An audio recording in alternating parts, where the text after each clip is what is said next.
हरे कृष्णा। तो भगवत गीता के छठे अध्याय में आपका स्वागत है। इस अध्याय का नाम है ध्यान योग। तो हमने देखा था योग का अर्थ होता है भगवान से जुड़ना। तो इस अध्याय में हम देखेंगे किस तरीके से ध्यान के माध्यम से भगवान से जुड़ा जाता है। तो जब ये अध्याय खत्म होगा तो हम भगवत गीता का एक तिहाई हिस्सा खत्म कर चुके होंगे, है ना? क्योंकि भगवत गीता में 18 अध्याय हैं और ये छठा अध्याय है। तो इस अध्याय में हम देखेंगे कि अष्टांग योग की क्या विधि होती है और इसका उद्देश्य क्या है। इसका उद्देश्य होता है अष्टांग योग का अपने मन और अपने इंद्रियों को संयमित करना। साथ ही साथ अध्याय के अंत में भगवान बताएंगे कि हमने जितने भी योग पद्धतियों के बारे में सीखा उसमें से सर्वश्रेष्ठ कौन सा है। तो उससे पहले हम क्या करेंगे, उससे पहले हम करेंगे श्लोका ऑफ द डे। तो पिछले दिन हमने पांचवें अध्याय का 29वां श्लोक जो है वो आपको श्लोका ऑफ द डे बताया था। तो अगर आपने अभ्यास किया है तो आप हैंड रेस करते हैं और आप पठन कर सकते हैं। पांचवें अध्याय का 29वां श्लोक जिसे हम शांति सूत्र भी कहते हैं। हरे कृष्णा अनामिका माता जी।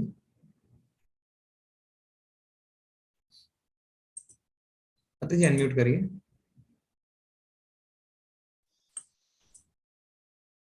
हरे कृष्ण प्रभु जी। जी माता जी, हरे कृष्ण। भोक्तारं यज्ञतपसां सर्वलोकमहेश्वरं सुहृदं सर्वभूतानां ज्ञात्वा मा शान्तिमृच्छति। हरे कृष्ण प्रभु जी, हरे कृष्ण। बहुत धन्यवाद माता जी। हरे कृष्ण। हरे कृष्ण अजीत प्रभु जी। हरे कृष्णा प्रभु जी। भोक्तार मीना मीना हरे कृष्णा अजीत प्रभु जी। हरे कृष्णा प्रभु जी। भोक्तारं यज्ञ तपसां सर्वलोके महेश्वरम सुहृदं सर्वभूतानां ज्ञात्वा मां शान्तिमृच्छति।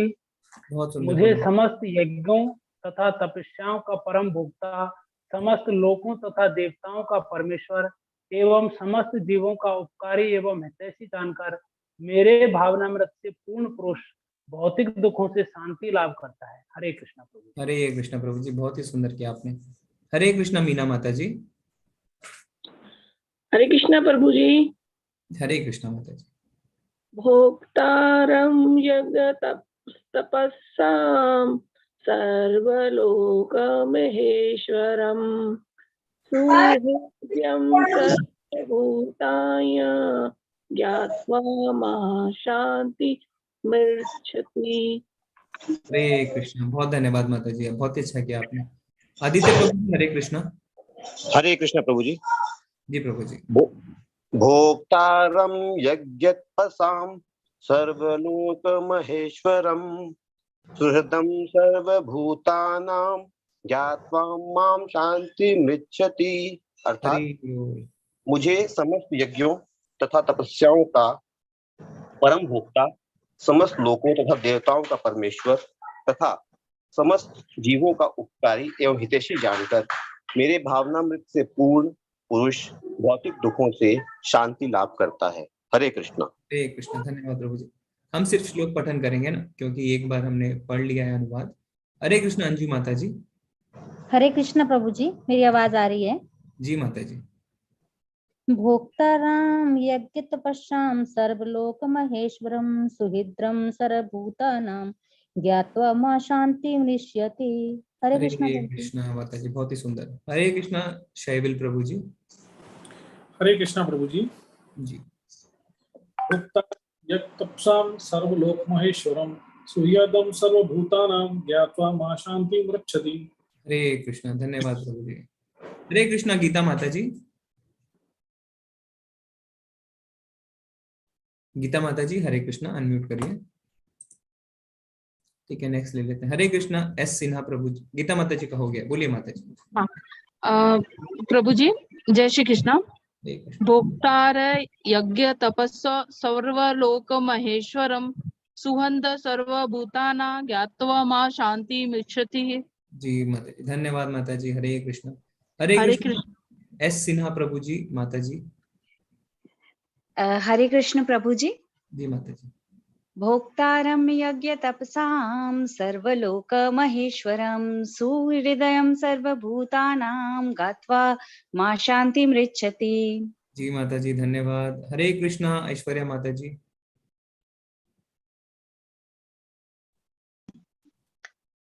प्रणाम गुरुजी। भोक्ताराम यज्ञ तपसाम सर्वलोक महेश्वरम सुहृदयं सर्वभूतानां ज्ञात्वा मां शांति मृच्छति। हरे कृष्णा। धन्यवाद माता जी, बहुत ही अच्छा किया आपने। हरे कृष्णा RSP प्रभु जी।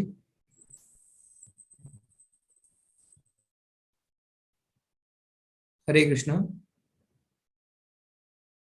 ठीक है, उनकी आवाज नहीं आ रही। हरे कृष्णा राजेश प्रभु जी।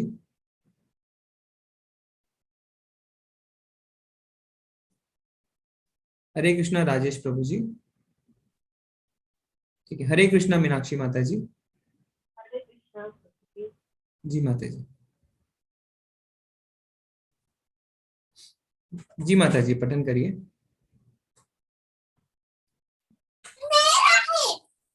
हरे कृष्ण प्रभु। ठीक है, माता जी की आवाज नहीं आ रही है। ठीक है, हम आगे बढ़ते हैं ना। तो आप सबने बहुत ही सुंदर तरीके से आज श्लोक का पठन किया और ये बहुत ही महत्वपूर्ण श्लोक था। तो हम देखते हैं ध्यान योग।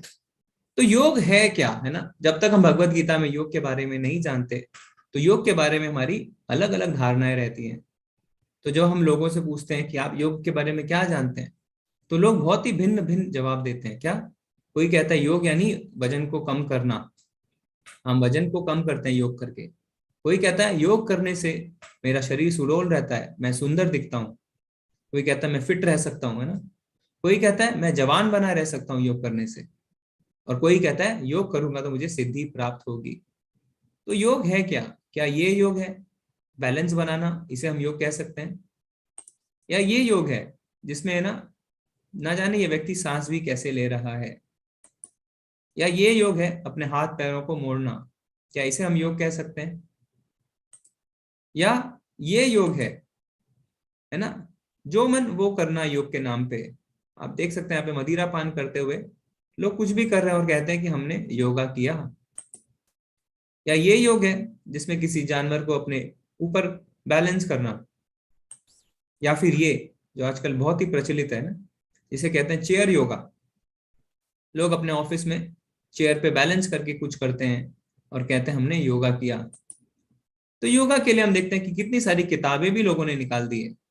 Yoga for physical and mental health, yoga for pregnancy, yoga for कैट्सन, योगा चेयर इत्यादि, है ना। यहाँ पे भी आप देख सकते हैं yoga secret for business success, yoga tennis, है ना, ऑफिस योगा और ना जाने क्या क्या, वेट लॉस एंड योगा। तो अर्थात असल में योग है क्या, है ना। हम जब योग सोचते हैं तो हम सोचते हैं शरीर के लिए कुछ करना योग है, पर हम देखेंगे कि भगवान हमें बताएंगे योगी जो होता है वो कौन होता है। भगवान हमें आज योगी की परिभाषा देंगे, डेफिनेशन देंगे। तो यह अध्याय जो है वो भगवान शुरू करते हैं पहले श्लोक से, और हमने बताया था कि जिस अध्याय का पहला श्लोक भगवान कहते हैं वो अध्याय हमारे लिए बहुत आवश्यक होता है। तो भगवान ने क्या कहा, श्री भगवान उवाचा अनाश्रिता कर्म फलम कार्यम कर्म करोति यः स सन्यासी च योगी च नानिरग्निर्न चाक्रियः। श्री भगवान ने कहा जो पुरुष अपने कर्म फल के प्रति अनासक्त है और जो अपने कर्तव्य का पालन करता है वही सन्यासी और असली योगी है, वह नहीं जो ना तो अग्नि जलाता है और ना कर्म करता है। तो भगवान ने चौथे अध्याय में बताया था कि भगवत गीता का ज्ञान किससे देते हैं भगवान, राज ऋषियों को। राजा यानी कर्तव्य पालन, अपने राज्य को चलाना, और ऋषि यानी भक्त। तो कर्तव्य को त्यागना नहीं है, हमें फल से आसक्त नहीं होना है, फल से अनासक्त रहना है।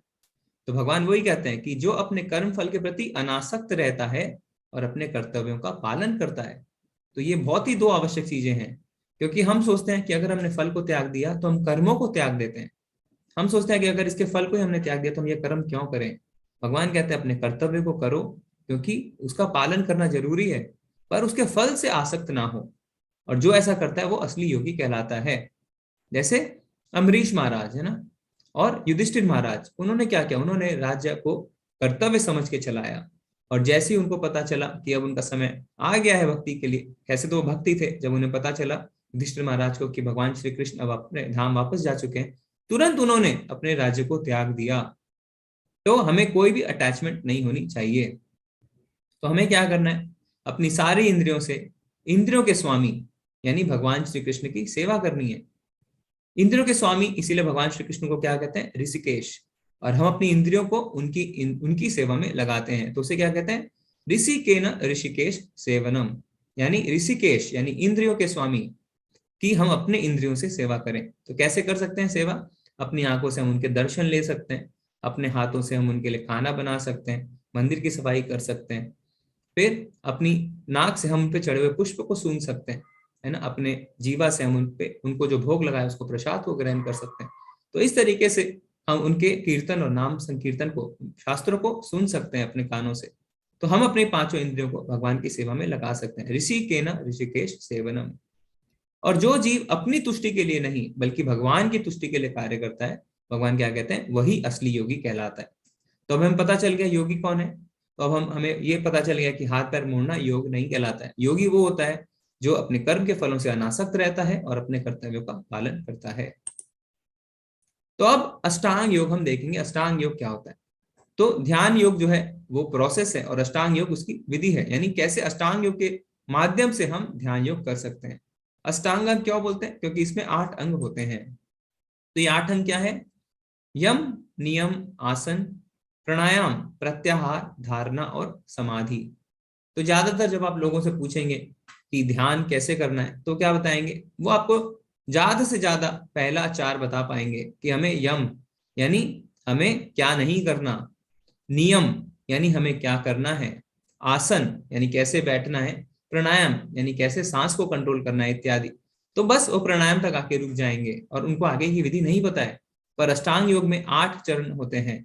उसके आगे क्या होता है, प्रत्याहार, धारणा, ध्यान और समाधि। जब ये 8 संपूर्ण होते हैं तब उसे अष्टांग योग कहा जाता है। और उसके बिना हम ध्यान जो करते हैं वो अधूरा रहता है। तो हम एक एक करके देखते हैं।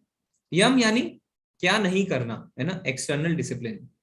नियम यानी क्या करना है, यानी इंटरनल डिसिप्लिन। आसन यानी शारीरिक व्यायाम। प्राणायाम यानी अपने सांस को हम कैसे नियंत्रित कर सकते हैं। प्रत्याहार का अर्थ क्या होता है, इंद्रियों को विषयों से हटाना, विड्रॉइंग द सेंसेस। फिर धारणा, धारणा मतलब भगवान के रूप पर मन को एकाग्र करना, कॉन्सेंट्रेशन। फिर ध्यान यानी भगवान पर गहन ध्यान, मेडिटेटिव एब्जॉर्प्शन। और समाधि यानी पूर्ण तल्लीनता। तो ये है अष्टांग योग की 8 जो है चरण। वो इसमें क्या है, भगवान कहते हैं समाधि यानी जो केंद्र है वो भगवान है।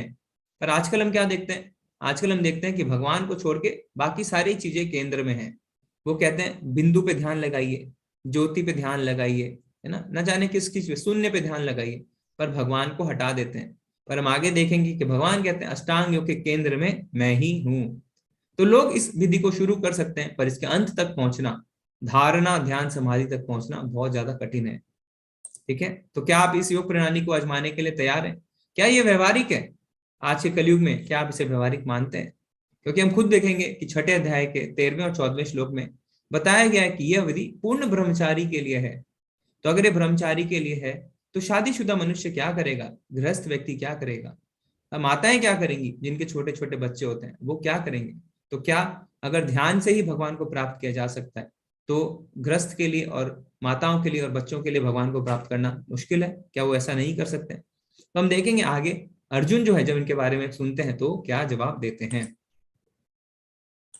तो हम अभी एक एक जो चरण है उसके बारे में थोड़ा और विस्तार से जानते हैं। यम, उसे एकांत जगह में अकेले रहना चाहिए और हमेशा अपने मन को नियंत्रित करना चाहिए। तो यहाँ पे भगवान क्या कह रहे हैं, यानी एकांत जगह में जाना पड़ेगा, है ना। तो आगे बताएंगे भगवान एकांत और पवित्र। तो आजकल कलयुग की क्या प्रॉब्लम है, जो जगह एकांत है वो पवित्र नहीं है और जो पवित्र है वो एकांत नहीं है। तो बहुत ही अव्यवहारिक है आजकल कलयुग में यम को करना। नियम, खाना, सोना, काम करना और मनोरंजन करने की अपनी आदतों में समशीतोषण, यानी आपको बैलेंस बनाना है, ना ज्यादा ना कम। तो ना ज्यादा खाना है ना कम खाना है, ना ज्यादा सोना है ना कम सोना है, ना ज्यादा काम करना है ना कम काम करना है, और मनोरंजन भी ना ज्यादा करना है ना कम करना है। इसे हमें डिसिप्लिन तरीके से करना है। फिर आसन, जमीन पर कुसा घास बिछाएं और फिर इसे एक हिरन के खाल से ढक दें। आसन ना तो बहुत ऊंचा हो और ना ही नीचा, और पवित्र स्थान पर स्थित होना चाहिए। किसी व्यक्ति के शरीर, गर्दन और सिर को एक सीध में रखना चाहिए और नाक की नोक पर लगातार घूरना चाहिए। इस प्रकार एक अनगढ़ दबे हुए मन से, भय से रहित, पूरी तरीके से यौन जीवन से मुक्त किसी को भी मेरा ध्यान करना चाहिए। तो आसन की विधि क्या बता रहे हैं भगवान, कि जमीन पर हमें घास बिछानी चाहिए। क्यों? जब हम घास बिछाते हैं तो उससे थोड़ा आसन जो है वो कंफर्टेबल होता है, तो हमें बहुत देर तक बैठ के ध्यान लगाना है। इसीलिए हिरन की खाल, तो ऐसा नहीं है कि उसके लिए हिरन को मारना है, उसकी खाल लगानी, जो मरे हुए हिरन है उसकी खाल। आसन ना तो ऊंचा हो ना नीचा, क्योंकि अगर ऊंचा आसन होता है तो भय रहता है कि आदमी गिर सकता है, नीचा हो तो यह भय रहता है कि कहीं उसे कीड़े मकोड़े परेशान ना करें। और पवित्र स्थान में होना चाहिए, पर जैसा हमने अभी चर्चा करी कि आजकल पवित्र स्थान मिलना बहुत मुश्किल है, क्योंकि जो स्थान पवित्र है वो बिल्कुल भी एकांत नहीं है। और फिर क्या है, उसे अपनी नाक की नोक पे घूरना है और अनगढ़ और दबे हुए मन से मेरे ध्यान में मग्न होना है। तो भगवान ने यहाँ पे साफ साफ कह दिया मेरा ध्यान करना है।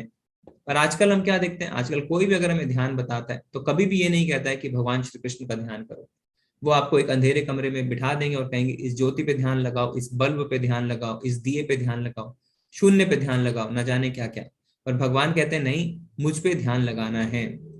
फिर प्राणायाम, आने और जाने वाली श्वास की गति में रोकने का अभ्यास करना और इस प्रकार अंतिम रूप से जो है आनंद में रहना। तो प्राणायाम हम सब जानते हैं कि प्राणायाम क्या होता है। फिर आगे के क्या चरण है, प्रत्याहार, भौतिक अस्तित्व की समाप्ति। तो हमारे बहुत सारे भौतिक अस्तित्व होते हैं ना, क्या, मैं पुत्र हूं, मैं पिता हूं, मैं पत्नी हूं, मैं बॉस हूं, मैं सोसाइटी का प्रेसिडेंट हूं, है ना, न जाने क्या क्या। ये सारी भौतिक जो है हमारे अस्तित्व है।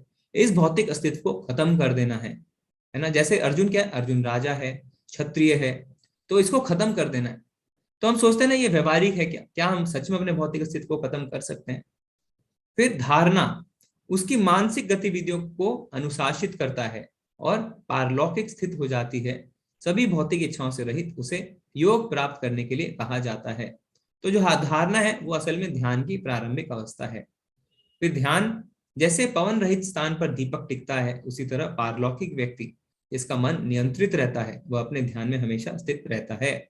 और समाधि, सबसे बड़ी कठिनाई के बीच भी स्थिर रहता है। वह वास्तव में भौतिक संपर्क से तथा सभी दुखों से वास्तविक स्वतंत्र रहता है। तो समाधि में क्या होता है, भौतिक अस्तित्व जो है उसके सारे खत्म हो जाते हैं और वो परमात्मा से जुड़ के परम आनंद की अनुभूति करता है। तो ये 8 चरण हुए किस चीज के, अष्टांग योग के। तो क्या क्या, यम, नियम, आसन, प्राणायाम, प्रत्याहार, धारणा, ध्यान और समाधि। अब जब ये सुनता है अर्जुन, तो अर्जुन क्या कहता है, यो यम योगस्त्वा प्रोक्ता सामयेन मधुसूदना इस्याहम न पश्यामि चंचलत्वा स्थितिम स्थिराम। अर्जुन ने कहा, हे मधुसूदन, आपने जिस योग पद्धति का संक्षेप में वर्णन किया है वह मेरे लिए अव्यवहारिक तथा असहनीय है, क्योंकि मन चंचल तथा अस्थिर है। तो यहाँ पे मेरा आप सबसे एक प्रश्न है कि अर्जुन ने यहाँ पे अष्टांग योग को रिजेक्ट क्यों कर दिया? क्यों उसने कह दिया भगवान को कि नहीं ये प्रैक्टिकल नहीं है? आप कोई बता सकता है हैंड रेस करके? जरूरी नहीं है कि आप सही बताएं, आपका क्या आइडिया आप बता सकते हैं, क्योंकि जब हम चर्चा करते हैं ना तो आपको याद रहता है कि हाँ हमने चर्चा करी थी। तो यहाँ पे अर्जुन ने अष्टांग योग को सीधे सरे से, एकदम सिरे से रिजेक्ट कर दिया। ऐसा क्यों किया अर्जुन ने? हरे कृष्णा माता जी, रीना माता जी। कृष्ण प्रभु जी। जी माता जी। हरे कृष्ण प्रभु जी, उन्होंने इसलिए मना कर दिया क्योंकि आजकल इस भौतिकवाद में हम इतने ज्यादा फंस चुके हैं कि हर एक सेकंड में हमें कोई थॉट आता है और हम एग्जैक्टली उसमें ध्यान नहीं लगा सकते। माइंड में इतनी सारी चीजें होती हैं कि हम कंसंट्रेट ही नहीं कर पाते कि हमें भगवान की तरफ जाना है। अब हम एक जगह शांत जगह भी जाएंगे तो वहां पर हमें क्या होगा कि हमारा माइंड ही अलग जगह ले जाएगा, और अगर हम भक्तों के साथ रहते हैं तो हम भक्ति में लगे रहते हैं। जी जी जी जी, धन्यवाद माता जी। माता जी ने अच्छे पॉइंट्स रखे। हरे कृष्णा कशिश माता जी। हरे कृष्णा प्रभु जी, मेरे अनुसार अर्जुन ने इसलिए अष्टांग योग के लिए मना किया था क्योंकि वो गृहस्थ थे और ये गृहस्थ के लिए संभव नहीं है। जी जी जी जी, तो माता जी कह रहे हैं क्योंकि वो गृहस्थ थे, और सोनी माता जी भी यही कह रहे हैं क्योंकि वो गृहस्थ थे। जी माता जी। अजीत प्रभु जी, हरे कृष्णा। हरे कृष्णा प्रभु जी। जी प्रभु जी, इसलिए मना किया होगा क्योंकि उन्होंने कहा है कि मन बहुत चंचल है जिसको स्थिर नहीं कर सकते, तो इसमें मन को स्थिर करना भी बहुत आवश्यक है, और मन इतना चंचल है कि उसे स्थिर नहीं कर सकते। दूसरा इसमें क्या है, हमें शारीरिक और अपनी इंद्रियों को भी बहुत बस में करना पड़ता है, जो व्यवहारिक ही नहीं है इस जी। युग के लिए। तो प्रभु जी ने बहुत ही अच्छे 2 पॉइंट रखे। पहला कि मन को वश में करना, मन तो चंचल है, और दूसरा इंद्रियों को वश में करना है जो व्यवहारिक नहीं है। धन्यवाद प्रभु जी। तो इसमें सुजाता माता जी कह रहे हैं कि इस कलयुग में ऐसा कोई पवित्र जगह मिलना मुश्किल है। मंदिर है बट वहां सबसे ज्यादा भक्तों की भीड़ होती है जी। और हंसराज प्रभु जी कह रहे हैं मन चंचल है इसलिए संभव नहीं है। ठीक है, हरे कृष्णा अमित प्रभु जी। हरे कृष्ण प्रभु जी। जी अर्जुन इसलिए बोलते हैं क्योंकि वो एक गृहस्थ और क्षत्रिय भी है, और उनके बहुत सारे काम उनको दिनचर्या में उनको करने पड़ते हैं, इसलिए। जी जी जी जी ठीक है प्रभु जी। तुम प्रभु जी ने भी कहा कि वो गृहस्थ और क्षत्रिय हैं। ठीक है, विनोद प्रभु जी ने हैंड रेस किया है चैट में, उनसे हम पूछ सकते हैं। ऐश्वर्या माता जी हरे कृष्णा। हरे कृष्णा। मूलतः जो इस श्लोक के अनुसार है कि मन चंचल है और अस्थिर है, और अष्टांग योग में मन स्थिर होना चाहिए, और मन की स्थिरता के साथ ही हम अष्टांग योग कर सकते हैं। जी माता जी बहुत ही धन्यवाद। तो माता जी ने भी बहुत अच्छे पॉइंट्स रखे। हरे कृष्णा विनोद प्रभु जी। हरे कृष्णा प्रभु जी। मेरा ये सोचना है कि ये जो भी भगवत गीता बना है उस टाइम, ये फ्यूचर को प्रेडिक्ट करके कि उस सिचुएशन, जैसे अभी आप ये हमें सुना रहे हैं, तो हमारे लिए पॉसिबिलिटी नहीं है कि अष्टांग में जाने के लिए, तो उसको एग्जाम्पल देने के लिए ना वो ये सब चीज चल रहा है। ये फ्यूचर को, हमारा कलयुग जो चल रहा है अभी, अभी का सिचुएशन, उसको सामने रख के ना प्रेडिक्ट करके ये क्वेश्चंस आंसर्स हो रहे हैं। जी जी जी जी धन्यवाद प्रभु जी। तो प्रभु जी बहुत ही अच्छा बता रहे हैं कि अर्जुन हमारी तरफ से प्रश्न पूछ रहे हैं। अर्जुन तो है ना परम भक्त है भगवान के, वो कुछ भी कर सकते हैं, पर उन्हें पता था कि कलयुग के लोग ऐसा नहीं कर पाएंगे। ठीक है, तो अभी हम चैट से पढ़ के फिर आगे चर्चा बढ़ाते हैं। सुमिता माता जी कह रहे हैं भगवान ही अर्जुन के पास थे, ये सब क्यों चाहिए। अच्छा, वो कह रहे हैं कि भगवान उन्हें मिल चुके थे तो उन्हें ये सब क्यों चाहिए।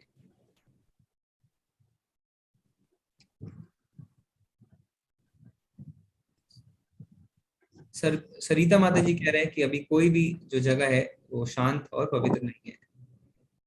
ठीक है ठीक है, तो हम चर्चा आगे बढ़ाते हैं। तो आप सबने बहुत ही अच्छे पॉइंट्स रखे, क्योंकि अर्जुन क्या कह रहा है, इस श्लोक को हम वापस पढ़ते हैं। अर्जुन कह रहा है हे मधुसूदन, आपने जिस योग पद्धति का संक्षेप में वर्णन किया है वह मेरे लिए अव्यवहारिक है, यानी नॉट प्रैक्टिकल, और असहनीय, नॉट टॉलरेबल। तो ना ये प्रैक्टिकल है ना टॉलरेबल है, क्योंकि मन चंचल और अस्थिर है। तो इस श्लोक में उसने अर्जुन ने जवाब दे दिया है, क्योंकि मन बहुत हमारा चंचल और अस्थिर है। तो ना आज से 5000 साल पहले जब अर्जुन ये कह रहे थे भगवान श्री कृष्ण को, तो उस समय ना तो सिनेमा था, है ना नेटफ्लिक्स, ना कोई वेब सीरीज होती थी। फिर भी अर्जुन ने इसे रिजेक्ट कर दिया। क्यों? क्योंकि उन्हें पता था कि आगे जो कलयुग के लोग होंगे वो बहुत ज्यादा विचलित रहेंगे, है ना, और कलयुग के लोगों के लिए बिल्कुल भी व्यवहारिक नहीं रहेगा। साथ ही साथ प्रभु जी लोग तो जा सकते हैं, है ना, हो सकता है कि जाएं एकांत स्थान में, जंगल में जाएं, पर माताएं क्या करेंगी, छोटे बच्चे क्या करेंगे। तो अभी ये प्रश्न उठता है कि अगर ये इतना ही अव्यवहारिक है और साक्षात अर्जुन उसे अव्यवहारिक कह रहे हैं, तो फिर भगवान श्री कृष्ण ने इसको भगवत गीता में कहा ही क्यों। इस पे हम थोड़ी सी चर्चा कर सकते हैं जल्दी से, 2 मिनट। आपको क्या लगता है, अगर ऐसी एक विधि है जो अव्यवहारिक है, तो भगवान ने पूरा एक अध्याय इस पे क्यों कह दिया, इसकी क्या आवश्यकता थी। हरे कृष्णा, कोई बताना चाहता है अपना हैंड रेज कर सकता है, आप चैट में भी लिख सकते हैं कि अगर ये अव्यवहारिक था तो भगवान ने क्यों कहा। हरे कृष्णा नंदिता माता जी। भगवान ने इसलिए हरे कृष्ण प्रभु जी, इसलिए कहा क्योंकि उन्होंने उस वक्त का, इसलिए उस वक्त में अर्जुन को वो चीज अगर वो करते तो शायद उसकी इतनी क्वेश्चंस नहीं होते, इसलिए उन्होंने कहा। और कुछ लोग इस टाइम में भी, कलयुग में भी कर सकते हैं, कुछ जो इसके ऊपर में जाके, या हमारे जो हम जैसे सांसारिक नहीं है वो लोग चाहे तो भी कर सकते हैं। ये एक वे दिया है भगवान ने, कि आप ऐसा भी कर सकते हो, इसकी एक हमारे जानकारी के लिए इन्होंने जी बोला है। जी जी जी जी जी, ठीक है माता जी। तो माता जी कह रहे हैं भगवान ने सिलेबस पूरा किया ना, भगवान ने बताया कि ये भी है तो इसे जान के रखो, फिर अगर कर पाओ तो करना, नहीं तो मत करना। हरे कृष्णा रीना माता जी। हरे कृष्णा प्रभु जी। जी हाँ जी माता। प्रभु जी, माता जी ने बिल्कुल बताया, ऐसा ही मैं बताने वाली थी, तो ओके इसीलिए। हाँ जी। ठीक है माता जी, हरे कृष्णा। तो हम चर्चा आगे बढ़ाते हैं। तो यानी क्या है, भगवान यहाँ पे अष्टांग योग के बारे में क्यों बताते हैं, जिससे हमें पता चल सके क्या कि सबसे सरल मार्ग कौन सा है। क्योंकि अगर भगवान ने कहा, आगे बताएंगे भगवान की सबसे सरल मार्ग भक्ति योग है, भक्ति करनी है, तो हम क्या कह सकते थे, हम कह सकते थे भगवान ने तो बहुत ही मुश्किल मार्ग बता दिया है, मेरा तो मन ही नहीं लगता भक्ति में, है ना, मुझे तो भगवान के प्रति प्रेम उत्पन्न ही नहीं होता है। काश भगवान कुछ ऐसा बता देते जिससे हो जाता। तो भगवान ने बता दिया, हाँ चलो मैं तुम्हें सब कुछ बताता हूँ, मैं तुम्हें अष्टांग योग के बारे में बताता हूँ। इससे हमें पता चलेगा कि ये विधि जो है ये सच में मुश्किल है और ये हम शायद नहीं कर पाए। तो बाकी विधियों में हम देखेंगे भक्ति विधि सबसे सरल है, सुसुखम कर्तुम अव्ययम, यानी जो बहुत ही सुखी पूर्वक और आराम से की जा सकती है। ठीक है, तो भगवान शायद हमें ये नहीं बताते, तो हम कहते हैं कि भगवान आपने तो हमें बहुत ही मुश्किल मार्ग बता दिया है भक्ति का। फिर आगे अर्जुन क्या कहते हैं, अर्जुन वहां पे नहीं रुकते हैं, अर्जुन और कहते हैं क्या, चंचलम ही मनः कृष्ण प्रमाति बलवदृढ़म तस्याहम निग्रहम मन्ये वायुरेव सुदुष्करम। हे कृष्ण, क्योंकि मन चंचल, अस्थिर, उच्छृंखल, हठीला तथा अत्यंत बलवान है, अतः मुझे इसे वश में करना वायु को वश में करने से भी अधिक कठिन लगता है। तो देखिए अर्जुन क्या कह रहे हैं, अर्जुन कह रहे हैं मैं वायु को तो वश में कर सकता हूं किंतु मन को वश में नहीं कर सकता। तो वायु को तो हम देख भी नहीं सकते ना, पर अर्जुन इतना शक्तिशाली था कि वो वायु को वश में कर सकता था, और वो खुद कह रहा है कि मैं मन को वश में नहीं कर सकता। तो अगर हम सोचते हैं कि हम कोशिश करके मन को वश में कर लेंगे तो ये हमारी भूल धारणा है, ऐसा करना प्राय प्राय असंभव है। अगर अर्जुन कह रहा है मैं नहीं कर सकता, तो हम कैसे कर पाएंगे? क्यों? उस अर्जुन ने मन की 4 प्रॉपर्टीज बताई, क्या क्या? चंचल है, अस्थिर है ना, हमेशा इधर उधर विचरण करता है। तो मान लीजिए आपने उसको स्थिरता प्रदान भी कर दी। फिर उच्छृंखल है, यानी विचलित करने वाला, हमेशा आपको विचलित करता रहता है, तो मान लीजिए आपने उस पर भी काबू पा लिया। फिर हठीला है, यानी जिद करता है हमेशा, है ना, मानता नहीं है, तो चलिए आपने उसको भी काबू कर लिया। फिर क्या है? अत्यंत बलवान है, बहुत ज्यादा बलवान है। तो मन को काबू में करना बहुत ज्यादा मुश्किल है। तो जब ये भगवान सुनते हैं तो भगवान क्या कहते हैं? श्री भगवान उवाच असंशय महाबाहो मनो दुर्निग्रहम चलम अभ्यासेन तु कौन्तेय वैराग्येन च गृह्यते। भगवान ने कहा, भगवान श्री कृष्ण ने कहा, हे महाबाहु कुंती पुत्र, निसंदेह चंचल मन को वश में करना अत्यंत कठिन है। तो भगवान ने अर्जुन की बातें मान ली। वो कहते हैं हाँ अर्जुन, तुम सही कह रहे हो कि मन को वश में करना बहुत ज्यादा कठिन है। तो भगवान ने खुद स्वीकार कर लिया है।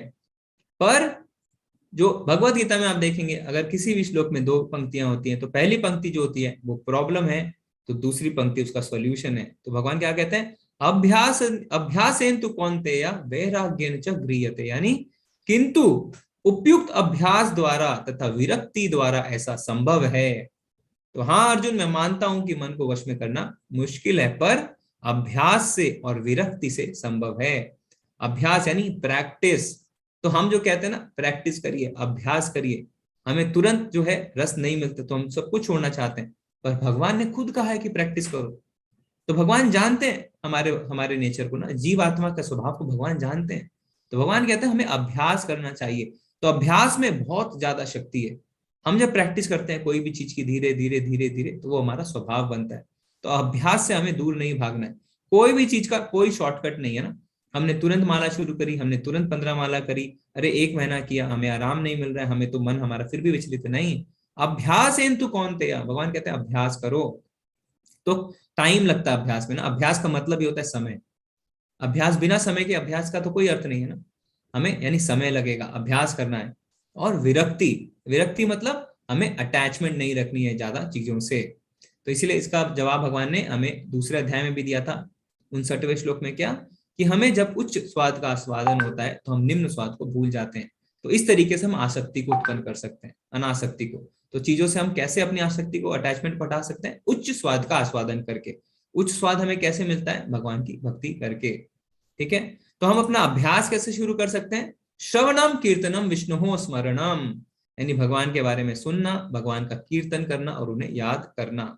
तो नवदा भक्ति के जो पहले 3 चरण है वो है श्रवणम, कीर्तनम, स्मरणम। तो आप याद रखें कि हमें भगवान के बारे में सुनते रहना है, उनका स्मरण करना और उनका कीर्तन करते रहना है।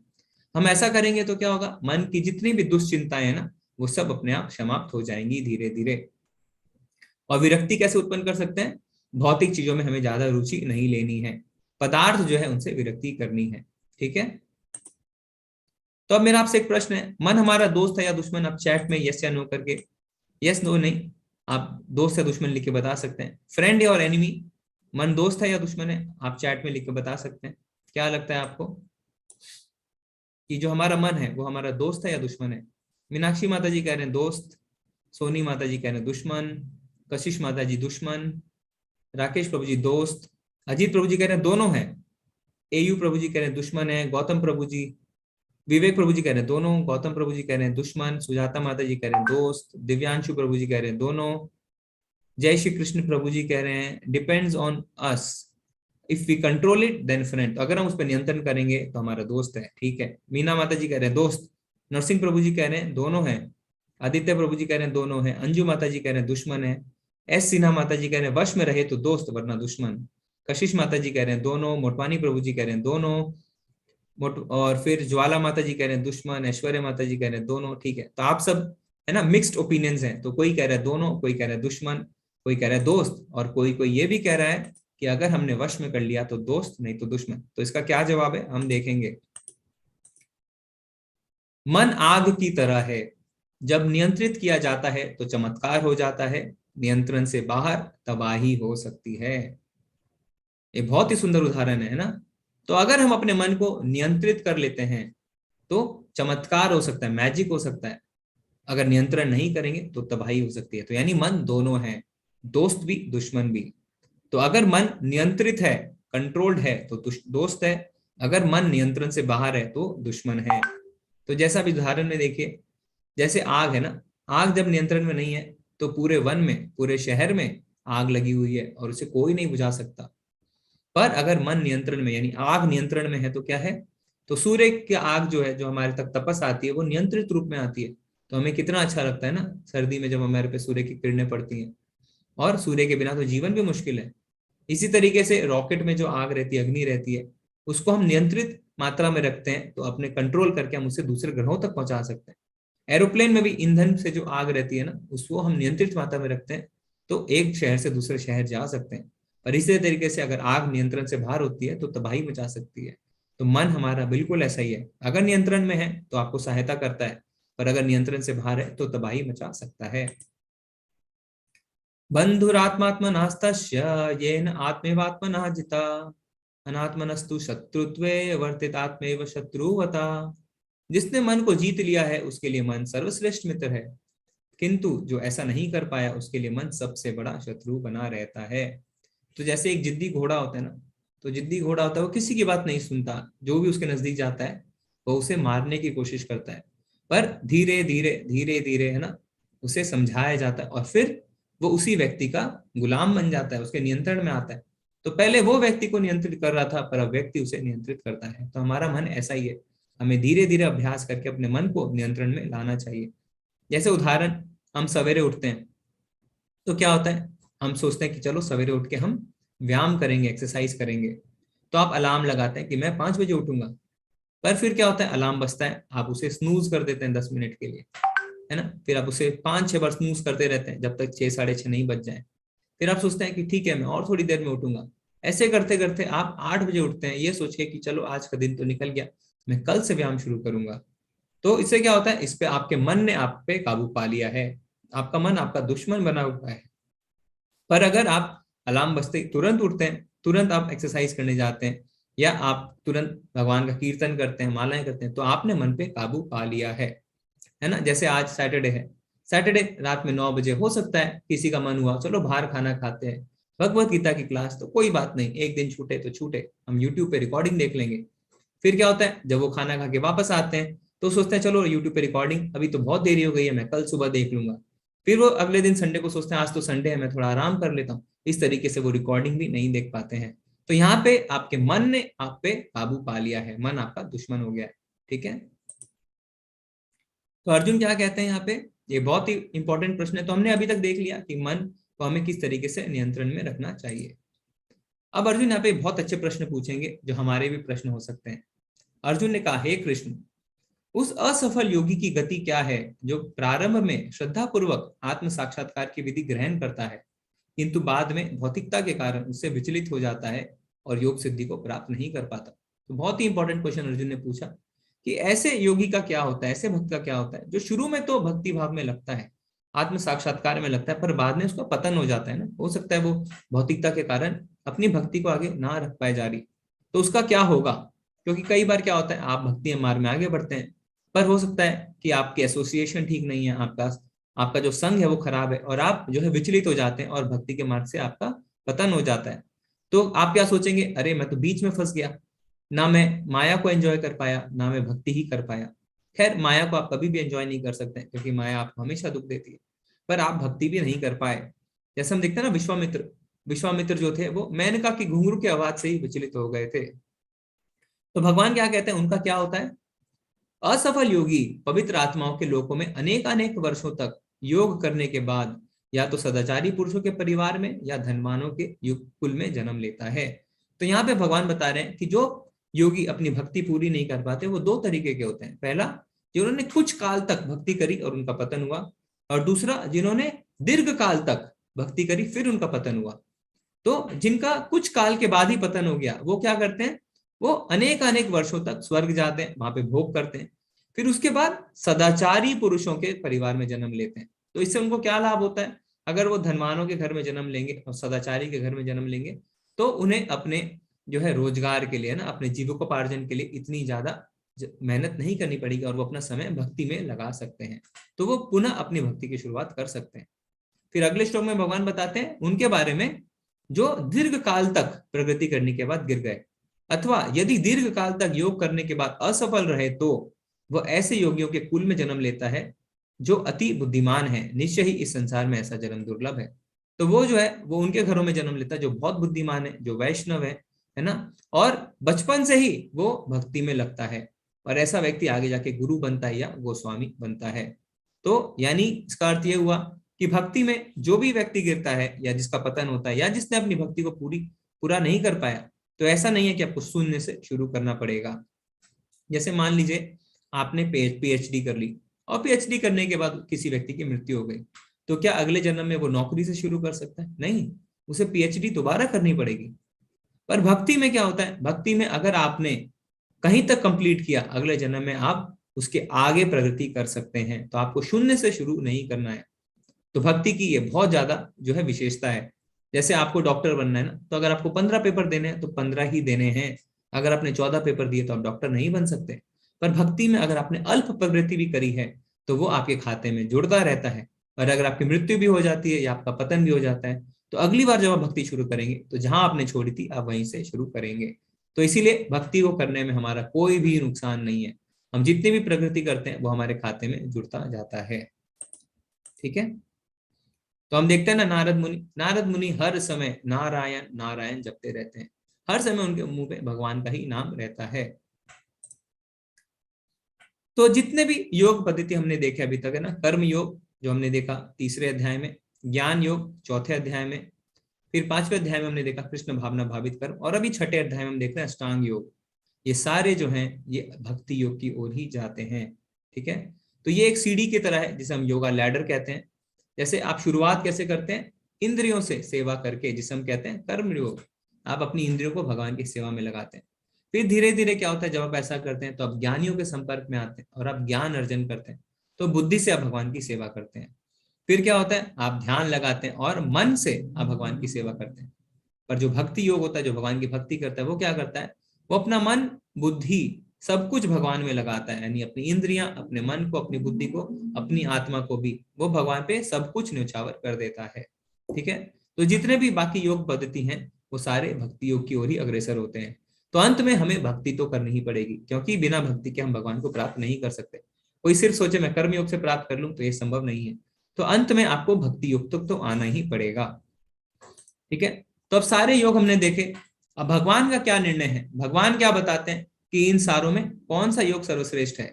तो भगवान कहते हैं योगी नामापि सर्वेषां मद्गतेन अंतरात्मना श्रद्धावान भजते यो माम स मे युक्त तमो मता।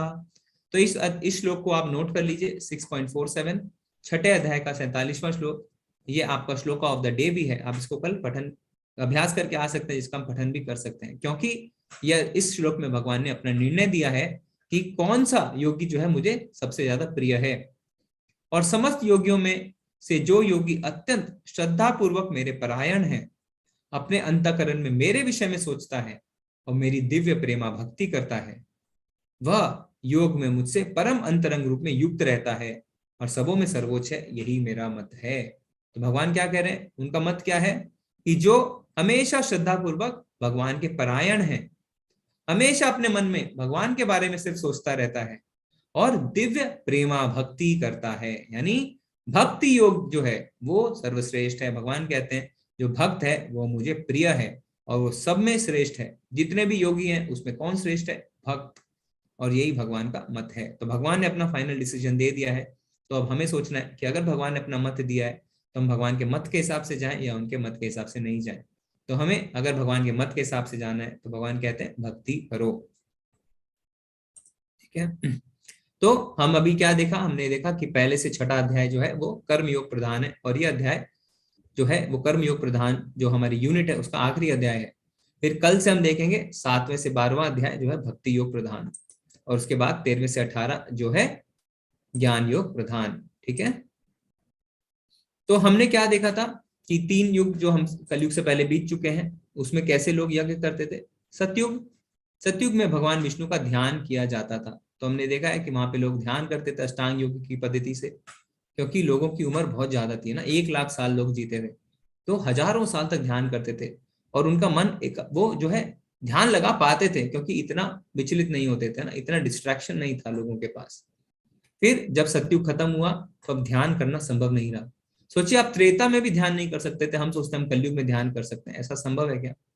त्रेता में क्या आया, त्रेता में आया यज्ञ, महंगा बलिदान प्रदर्शन करना, यानी एक्सपेंसिव सैक्रिफाइसेस, यानी यज्ञ करना। आप देख सकते हैं चित्र में कि अग्नि जला के यज्ञ इत्यादि करना। तो वहां पे क्या शुद्ध मंत्र उच्चारण, शुद्ध सामग्री से यज्ञ किया जाता था। और भगवान क्या कहते हैं कि जितने भी यज्ञ हैं मैं उसका परम भोक्ता हूं। पर जब द्वापर आया तो क्या हुआ, अब द्वापर में यज्ञ करना भी संभव नहीं रहा, क्योंकि धीरे धीरे जो सामग्रियां थी वो अशुद्ध होने लगी और जो मंत्र थे वो उतने शुद्ध नहीं रहे। तो द्वापर में क्या है, विस्तृत मंदिर पूजा, तो बड़े बड़े मंदिर बनने लगे और भगवान के अर्च विग्रहों की पूजा होने लगी। तो आज भी हम देखते हैं ना कलयुग में जो हमारे देश में और जो पूरे विश्व में पुराने पुराने मंदिर पाए जाते हैं वो 5000 साल से पुराने हैं, यानी द्वापर युग के हैं वो, क्योंकि कलयुग को अभी सिर्फ 5000 साल ही हुआ है, और वो जितने बड़े बड़े मंदिर हैं वो सब द्वापर युग के हैं। तो विस्तृत मंदिर पूजा होने लगी। तो कलयुग में हमें क्या करना है, कलयुग में हमें भगवान के पवित्र नाम का जप करना है। तो कलयुग की में जो यज्ञ के बारे में बताया गया है, जो रिकमेंडेशन है वो है भगवान के नाम का जप करना। क्यों, क्योंकि नाम और भगवान दोनों अभिन्न है, यानी दोनों में कोई डिफरेंस नहीं है। तो भगवान क्या कहते हैं, भगवान कहते हैं कि भगवान ने अपने नाम में सारी शक्तियां दे दी हैं। तो जो हम 6वां अष्टकम पढ़ते हैं ना, जो चैतन्य महाप्रभु ने दिया, तो उसमें क्या कहते हैं, तत्रार्पिता नियमिता स्मरणे न काला नामनामकारी बहुधा निज सर्व शक्तिर, यानी आपके बहुत सारे नाम हैं, नामनामकारी बहुधा निज सर्व शक्तिर, और इन सभी नामों में आपने अपनी पूरी शक्ति दी है। तो भगवान में और भगवान के नाम में कोई फर्क नहीं है। ठीक है, तो नामनामकारी बहुधा निज सर्व शक्ति तत्रार्पिता नियमिता स्मरणे न काला, और भगवान के नाम को स्मरण करने के लिए कोई देश और काल का नियम भी नहीं है। तो कलयुग में बहुत ही आसान बना दिया गया है भगवान को प्राप्त करना। ठीक है, तो कलयुग में लोगों को केवल परमेश्वर के पवित्र नामों का जप करना है, और ये हम नहीं कर रहे, ये शास्त्र कहते हैं। तो श्री चैतन्य चरितामृत में लिखा हुआ है, हरेर नाम हरेर नाम हरेर नाम केवलम कलो नास्तव्य नास्तव्य नास्तव्य गतिरन्यथा। तो चैतन्य चरितामृत में आदि लीला में 17वें अध्याय के 21वें श्लोक में और मध्य लीला में भी छठे अध्याय के 242वें श्लोक में ये कहा गया है क्या कि हरेर नाम हरेर नाम केवलम, यानी केवल हरि का नाम, हरि का नाम, हरि का नाम। कलौ नास्तव्य नास्तव्य नास्तव्य गतिर अन्यथा, क्या यानी और कोई भी रास्ता नहीं है, कोई भी रास्ता नहीं है, कोई भी रास्ता नहीं है कली के कल्मशों को नाश करने का। तो शास्त्र हमारे चिल्ला चिल्ला के कह रहे हैं ना, 3 बार कह रहे हैं। जब हमें कोई चीज कहनी होती है, इंसिस्ट करनी होती है, तो हम क्या कहते हैं? नहीं नहीं नहीं। तो शास्त्र कह रहे हैं हरेर नाम हरेर नाम केवलम। तो शास्त्र चीख चीख के कह रहे हैं, अब हमारे ऊपर है कि हम इसे अपनाते हैं कि नहीं अपनाते। झगड़ा और पाखंड के इस युग में उद्धार का एकमात्र साधन भगवान के पवित्र नामों का जप है, और कोई रास्ता नहीं है, कोई रास्ता नहीं और कोई रास्ता नहीं है। तो हमें इस बात पे विश्वास करना है। अगर हमारे आचार्यों ने शास्त्रों को पढ़ लिया है और हमें उसका कंक्लूजन बता दिया है, तो हमें इस पे विश्वास करके आगे बढ़ना है। समय नष्ट नहीं करना है, क्योंकि हम शास्त्र पढ़ने के लायक भी नहीं है और हम पढ़ेंगे तो समझ भी नहीं पाएंगे। तो हमें अपने आचार्यों ने जो अध्ययन किया है शास्त्रों का, उसका फायदा उठाना है और उन्होंने जो हमें बताया है उसको पालन करना है। तो कौन हरे नाम मतलब कौन से नाम का जप करना है हमें? हरे कृष्ण कृष्ण कृष्ण हरे हरे, हरे राम राम राम हरे हरे। तो भगवान के इस पवित्र नाम का हमें जप करना है।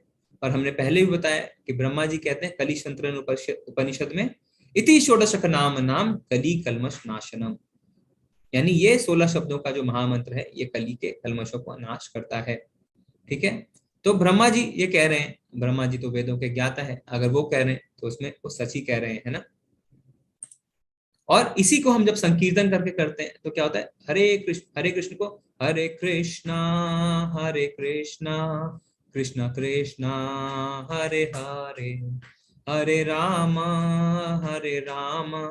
राम राम हरे हरे।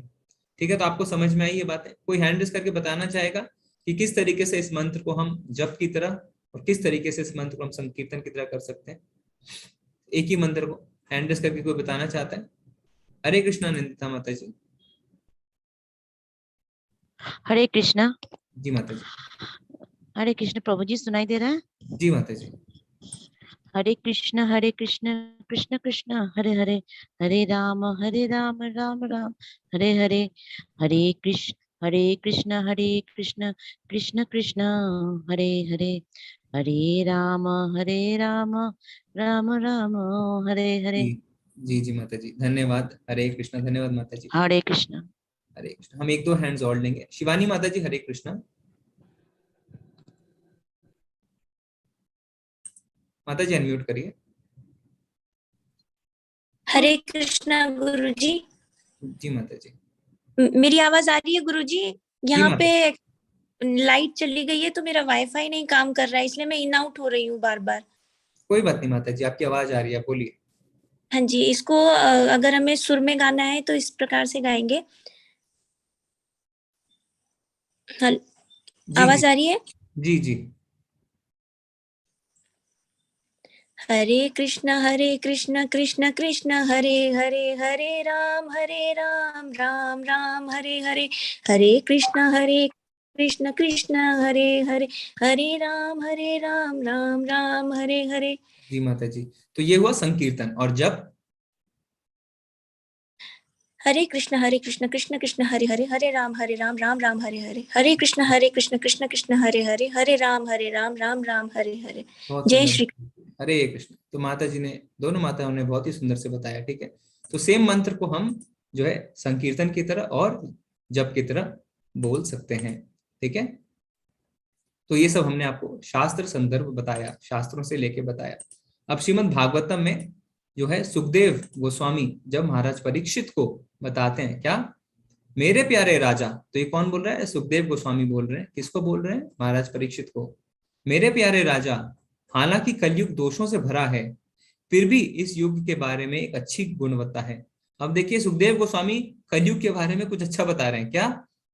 यह है कि हरे मंत्र का जप करने से व्यक्ति भौतिक बंधन से मुक्त हो सकता है और आध्यात्मिक लोक में पदोन्नत हो सकता है। तो देखिए ये कितना गोपनीय ज्ञान है ना, कितना गोपनीय ज्ञान है। श्रीमद् भागवतम के 12 स्कंद में 3 अध्याय के 51वें श्लोक में है क्या, कि कलयुग की एक अच्छी बात है कि अगर हम भगवान के मंत्र का जप करते हैं तो हम भौतिक बंधनों से मुक्त हो सकते हैं और आध्यात्मिक लोकों में यानी उच्च लोक में हमारी पदोन्नति हो सकती है। क्योंकि आप श्रीमद् भागवतम जब पढ़ेंगे ना तो उसमें कलयुग के 6 लक्षण बताए हैं। क्या? लोग झगड़ालू होंगे, मंद आयु वाले होंगे, मंद बुद्धि वाले होंगे, आलसी होंगे, पथभ्रष्ट होंगे और सदैव विचलित रहने वाले होंगे। पर साथ ही साथ क्योंकि इतने ज्यादा कमियां हैं इस युग में, तो भगवान ने बहुत ही आसान कर दिया है। कैसे? हम भगवान का नाम ले सकते हैं और जितने भी बंधन है और जन्म मृत्यु के चक्र से हम छूट सकते हैं। सोचिए, इतना आसान बना दिया है, तो हमें इसका बहुत जल्दी लाभ उठाना चाहिए। क्योंकि जैसे जैसे कलयुग और ज्यादा घोर कलयुग आता जाएगा तो और ज्यादा दिक्कतें आती जाएंगी। ठीक है, तो हमें अभी ये जो मौका है ना, ये गोल्डन पीरियड कहते हैं इसे कलयुग का, कि अभी जो है वो द्वापर के साथ संध्या काल है, वो चल रहा है। तो ये गोल्डन पीरियड है। इस पीरियड में हमें गंभीरता से भक्ति करनी है और भगवान के धाम वापस जाना है। इसको भगवान खुद कहते हैं 10वें अध्याय में। जब हम देखेंगे 10वां अध्याय, उसके 25वें श्लोक में भगवान कहते हैं कि समस्त यज्ञों में पवित्र नाम का कीर्तन हूं। तो भगवान वहां पे अपने ऐश्वर्य बताते हैं कि मैं इन किस चीज में क्या हूं। तो उसमें भगवान बताते हैं कि जितने भी यज्ञ होते हैं उसमें मैं नाम यज्ञ, संकीर्तन यज्ञ हूँ। यज्ञ नाम जप यज्ञोष्मी, यानी जितने भी यज्ञ होते हैं उसमें मैं नाम जप हूं। ठीक है, तो हमें कैसे करना है महामंत्र का जप? हरे कृष्ण महामंत्र का जप शुरू करने से पहले पंच तत्व मंत्र का जाप करना है। तो हमने आपको पहले भी तीसरे अध्याय में बताया था पंच तत्व मंत्र क्या है। किसी को याद है क्या? आप बता सकते हैं पंच तत्व मंत्र? हैंड रेस करिए। हम सारे हैंड्स लोअर कर देते हैं, आप दोबारा हैंड रेस कर सकते हैं। हरे कृष्ण, किसी को पंच तत्व मंत्र आता है तो आप हैंड रेस कर सकते हैं। नागेंद्र प्रभु जी, हरे कृष्ण।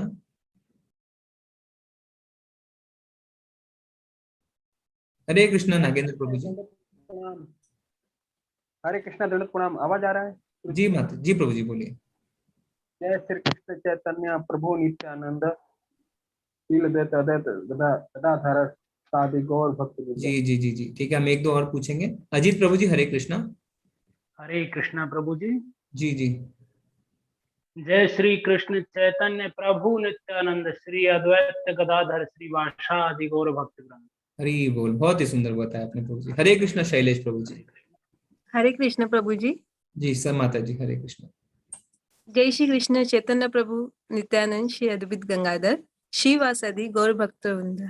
श्री अद्वैत गदाधर माता जी, गदाधर गदाधर जी, श्री अद्वैत गदाधर श्रीवासादि गौर भक्तवृंद। तो हम देखते हैं कि इस मंत्र का मतलब क्या है। देखिए अगले में, जय श्री कृष्ण चैतन्य प्रभु नित्यानंद श्री अद्वैत गदाधर श्रीवास आदि गौर भक्तवृंद। तो बीच में चित्र में जो है वो है श्री कृष्ण चैतन्य यानी भगवान श्री कृष्ण। तो जब चैतन्य रूप में भगवान आए थे तो राधा रानी के भाव में आए थे, क्योंकि राधा रानी भगवान की बहुत बड़ी भक्त है। तो भगवान देखना चाहते थे कि मेरे भक्त के भाव क्या होते हैं, इसलिए उनका जो वर्ण है वो क्या है, पिघले हुए सोने की तरह। राधा रानी का वर्ण पिघले हुए सोने की तरह है। तो जो इसे उनको क्या बोलते हैं, उनको बोलते हैं गौर, है ना, गौर निताई, गौरंगा। गौरंगा यानी जिनका जो वर्ण है वो है पिघले हुए सोने की तरह। तो बीच में चित्र में जो है वो है श्री कृष्ण चैतन्य। फिर उनकी दाहिनी ओर जो है वो है प्रभु नित्यानंद। नित्यानंद यानी बलराम जी, तो बलराम जी खुद नित्यानंद। फिर श्री अद्वैत, जो उनके दाहिनी ओर नीचे हैं वो है अद्वैत, अद्वैत आचार्य। अद्वैत आचार्य कौन है? वो सदाशिव और महाविष्णु के अवतार हैं। ठीक है, फिर उनके बाई ओर जो है श्री अद्वैत गदाधर, उनकी बाई ओर गदाधर है। गदाधर पंडित जो है वो राधा रानी थी। ठीक है, और बाईं ओर जो नीचे की तरफ है वो है श्रीवास। श्रीवास यानी नारद मुनि। तो 5 जो भगवान अपने पार्षदों के साथ आते हैं, तो किनके साथ आए? भगवान आए बलराम जी के साथ, राधा रानी के साथ, फिर महाविष्णु और सदाशिव के अवतार के साथ, और नारद मुनि के साथ। इसीलिए इसमें पंच तत्व का मतलब 5, जो 5 है ना उनके हम नाम लेते हैं। श्री कृष्ण चैतन्य 1, प्रभु नित्यानंद 2, श्री अद्वैत 3, गदाधर 4, श्रीवास 5, आदि गौर भक्त वृंद। आदि गौर भक्त वृंद मतलब बाकी सब भक्त। ठीक है, तो हम इनको प्रणाम क्यों करते हैं? क्योंकि आज से 500 साल पहले इन्होंने ही महामंत्र की महिमा को बताया और घर घर जाके प्रचार किया, हर घर में जाके प्रचार किया कि हमें महामंत्र का जप करना है। तो प्रभुपाद जी कहते हैं कि जो उनका मिशन था वो चैतन्य महाप्रभु ने शुरू कर दिया था, वहां से उन्होंने तो सिर्फ उसे कैरी फॉरवर्ड किया है। ठीक है, जय श्री कृष्ण चैतन्य प्रभु नित्यानंद श्री अद्वैत गदाधर श्रीवास आदि गौर भक्त वृंद। तो हमें क्या करना है? थोड़े जोर से जप करना है। मंत्र सुनने के लिए पर्याप्त हो इतने जोर से। ठीक है, इससे क्या होता है? इससे हम ध्यान लगा पाते हैं। और दूसरा जो आसपास के जीव होते हैं ना, जैसे कोई जीव जंतु है जो नहीं नाम जप कर सकते हैं, आप उनका भी उद्धार करते हैं। पेड़ है, अगर आप पेड़ के बगल में बैठे उनका भी उद्धार करते हैं, क्योंकि जिसके कानों में भगवान का शुद्ध नाम जाता है उनका उद्धार होता है। प्रत्येक नाम का अलग अलग उच्चारण करें। कैसे? हरे कृष्ण कृष्ण कृष्ण हरे हरे, हरे राम राम राम हरे हरे। कई लोग क्या करते हैं जल्दीबाजी में, हरे कृष्ण कृष्ण राम राम हरे हरे कृष्ण हरे कृष्ण। नहीं, ऐसे नहीं करना है, ठीक है। अगर आप साफ साफ उच्चारण भी करेंगे ना तो भी आप 6 से 7 मिनट में कंप्लीट कर पाएंगे। हरे कृष्ण कृष्ण कृष्ण हरे हरे, हरे राम राम राम हरे हरे। हर एक नाम का अलग अलग उच्चारण करना है। क्यों? ये जो मंत्र है इसमें 16 शब्द है और 16 ही भगवान के नाम है। हरे कृष्ण कृष्ण कृष्ण हरे हरे, हरे राम राम राम हरे हरे। तो 16 के 16 नाम है, ठीक है। सम्मान, भक्ति और एकाग्रता के साथ जाप करें। क्यों? क्योंकि जो नाम है और भगवान है उसमें कोई भी अंतर नहीं है, अभिन्न है। हमने बताया ना, भगवान ने अपने नाम को अपनी सारी शक्ति दे दी है, तो इसे नाम प्रभु भी कभी कभी कहते हैं, ठीक है। तो हमें सम्मान के साथ, भक्ति के साथ और एकाग्रता के साथ नाम का जप करना है। तो फिर अंत में हम आ जाते हैं इस अध्याय के सारांश में। एक व्यक्ति जो आध्यात्मिक रूप से जिज्ञासु है वह सबसे बुनियादी प्रकार की सेवा से शुरू होता है। तो अगर आपने अध्यात्म के लिए आप जिज्ञासु होते हैं तो आप कैसे शुरू करते हैं? बेसिक लेवल, बुनियादी प्रकार से, जो क्या है? जो कर्म योग है। अपनी क्षमता के अनुसार वह प्रभु के लिए कार्य करता है। कैसे? फूल चढ़ाना, मंदिर की सफाई करना, मौद्रिक दान आदि करना। तो हम देखते हैं, हम इससे शुरुआत करते हैं कि चलो भगवान के लिए माला बना देते हैं, भगवान के लिए भोजन यानी भोग बना देते हैं, मंदिर की सफाई कर देते हैं, कुछ मौद्रिक दान दे देते हैं। तो ये कर्म योग कहलाता है। इसका अभ्यास करते हुए वह कई ज्ञानियों से मिलता है और ज्ञान योग में ज्ञान से में जुट जाता है। अभी जब आप ऐसा करते हैं तो क्या होता है? आप ज्ञानियों से मिलते हैं। फिर जब आप ज्ञानियों से मिलते हैं तो आपको बताते हैं, पता है भगवत गीता में भगवान ने ये कहा है, भोक्ताराम यज्ञ तपसाम सर्वलोक महेश्वरम सुहृदम सर्वभूतानाम ज्ञात्वा माम शान्तिमिच्छति। आपको लगता है अरे वाह, अगर मुझे पता होता कि भगवान ने ये शांति सूत्र दिया है तो मेरे मन को तुरंत शांति मिलती, चल मैं भी गीता का अध्ययन करता हूँ। तो अब ज्ञानी से मिलते हैं और ज्ञान में जुट जाते हैं। फिर धीरे धीरे यह समझने लगते हैं कि वह शरीर नहीं है, परमात्मा उसके हृदय में रहता है और वो इस बात को महसूस करता है। तो जब आप पढ़ते हैं शास्त्रों को, ज्ञान लेते हैं, तो आप क्या समझते हैं कि हाँ, मैं शरीर नहीं हूं। क्यों? प्रकृति है क्रियमाणानि गुणे कर्माणि सर्वश अहंकार विमूढ़ात्मा कर्ता हमिति मन्यते। फिर देहिनोऽस्मिन् यथा देहे कौमारम यौवनम जरा तथा देहांतर प्राप्ति धीरस्तत्र न मुह्यते। क्योंकि ये जो आत्मा है ये तो एक शरीर से दूसरे शरीर में जाती रहती है। तो मैं शरीर नहीं हूं, मैं आत्मा हूं और मेरे हृदय में परमात्मा वास करते हैं। हृद्देशे अर्जुन तिष्ठति। तो भगवान बताएंगे आगे कि मैं हृद्देशे यानी in the region of the heart मैं रहता हूं। और फिर आप इस बात को महसूस करने लगते हैं कि हाँ, मेरे हृदय में परमात्मा है। वह कृष्ण के समक्ष समर्पण कर देता है और भक्त बन जाता है। फिर क्या होता है? जब आपको ज्ञान हो जाता है तो आप समर्पण कर देते हैं, क्योंकि भगवान ने बताया कि मैं जो हूं, मैं तुम्हारा परम पिता हूं, मैं तुम्हारा हितैषी हूं। तो अब मुझे भगवान के आगे समर्पण करना चाहिए। जब आप अपने एक स्वामी को है ना मान लेते हैं, स्वीकार कर लेते हैं कि आपका स्वामी है, तो नेचुरली व्यवहारिक रूप से आप समर्पण करेंगे ही करेंगे। क्योंकि अगर आपने किसी को स्वामी स्वीकार कर लिया तो दूसरे ही पल आप उसको समर्पण करेंगे, ठीक है। तो वो समर्पण कर देता है और भक्त बन जाता है और सबसे उच्च योग साधन में शामिल हो जाता है, जो है भक्ति योग। और जैसे ही आप समर्पण करते हैं, आप समझिए आप भक्ति योग में शामिल हो गए, ठीक है। क्योंकि भक्ति का मतलब ही है डिवोशनल सर्विस, और डिवोशनल सर्विस आप तब कर पाते हैं जब आप भगवान के शरणागत हो जाते हैं।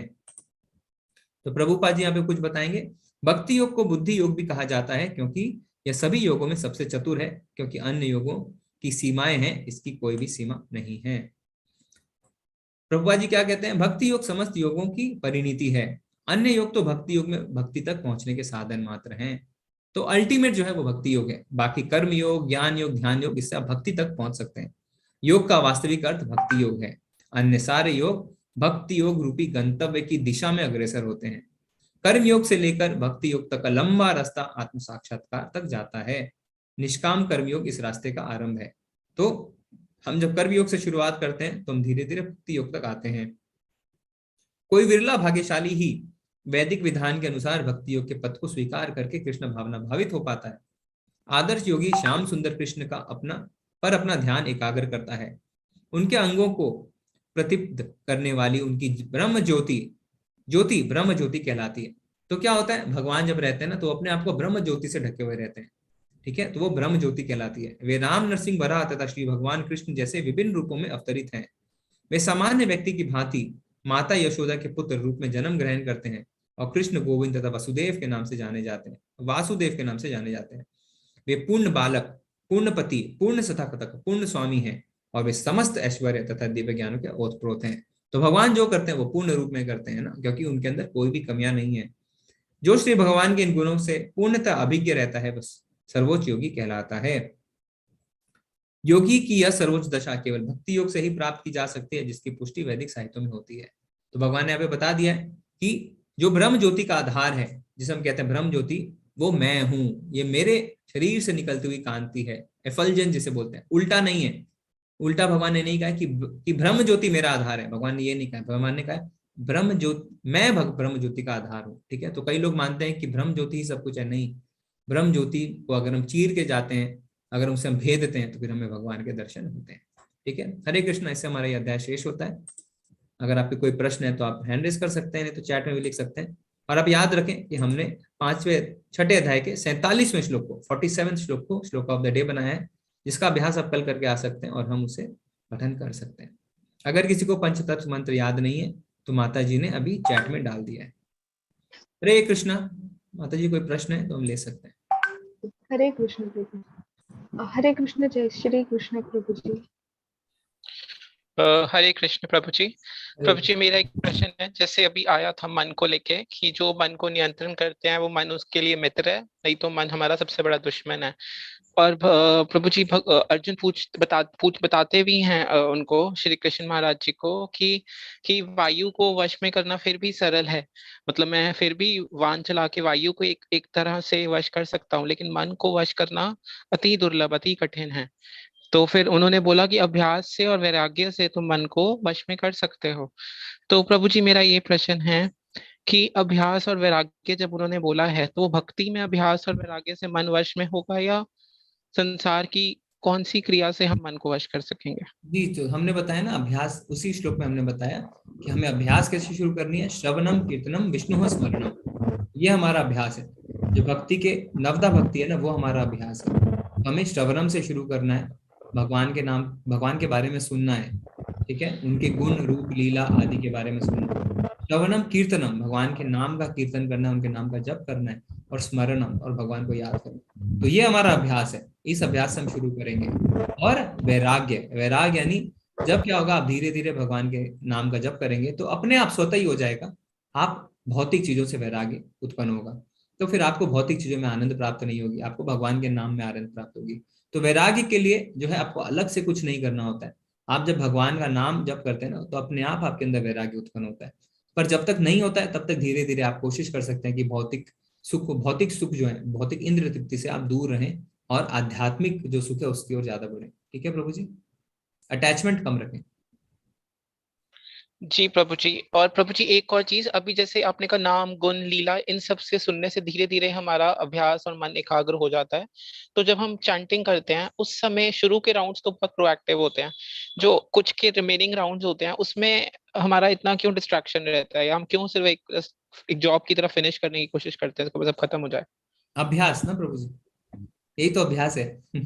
अगर आप पहले दिन से ही कर लेंगे सब कुछ, तो फिर अभ्यास का तो कोई अर्थ नहीं रहा। अभ्यास मतलब टाइम लगेगा, अभ्यास करना होगा, धीरे धीरे वो भाव पैदा होगा, आप कह रहे हो? जी जी जी। हरे कृष्ण प्रभु जी। हरे कृष्ण। हरे कृष्ण आदित्य प्रभु जी। हरे कृष्ण प्रभु जी। हरे कृष्ण माता जी। हरे कृष्ण प्रभु जी।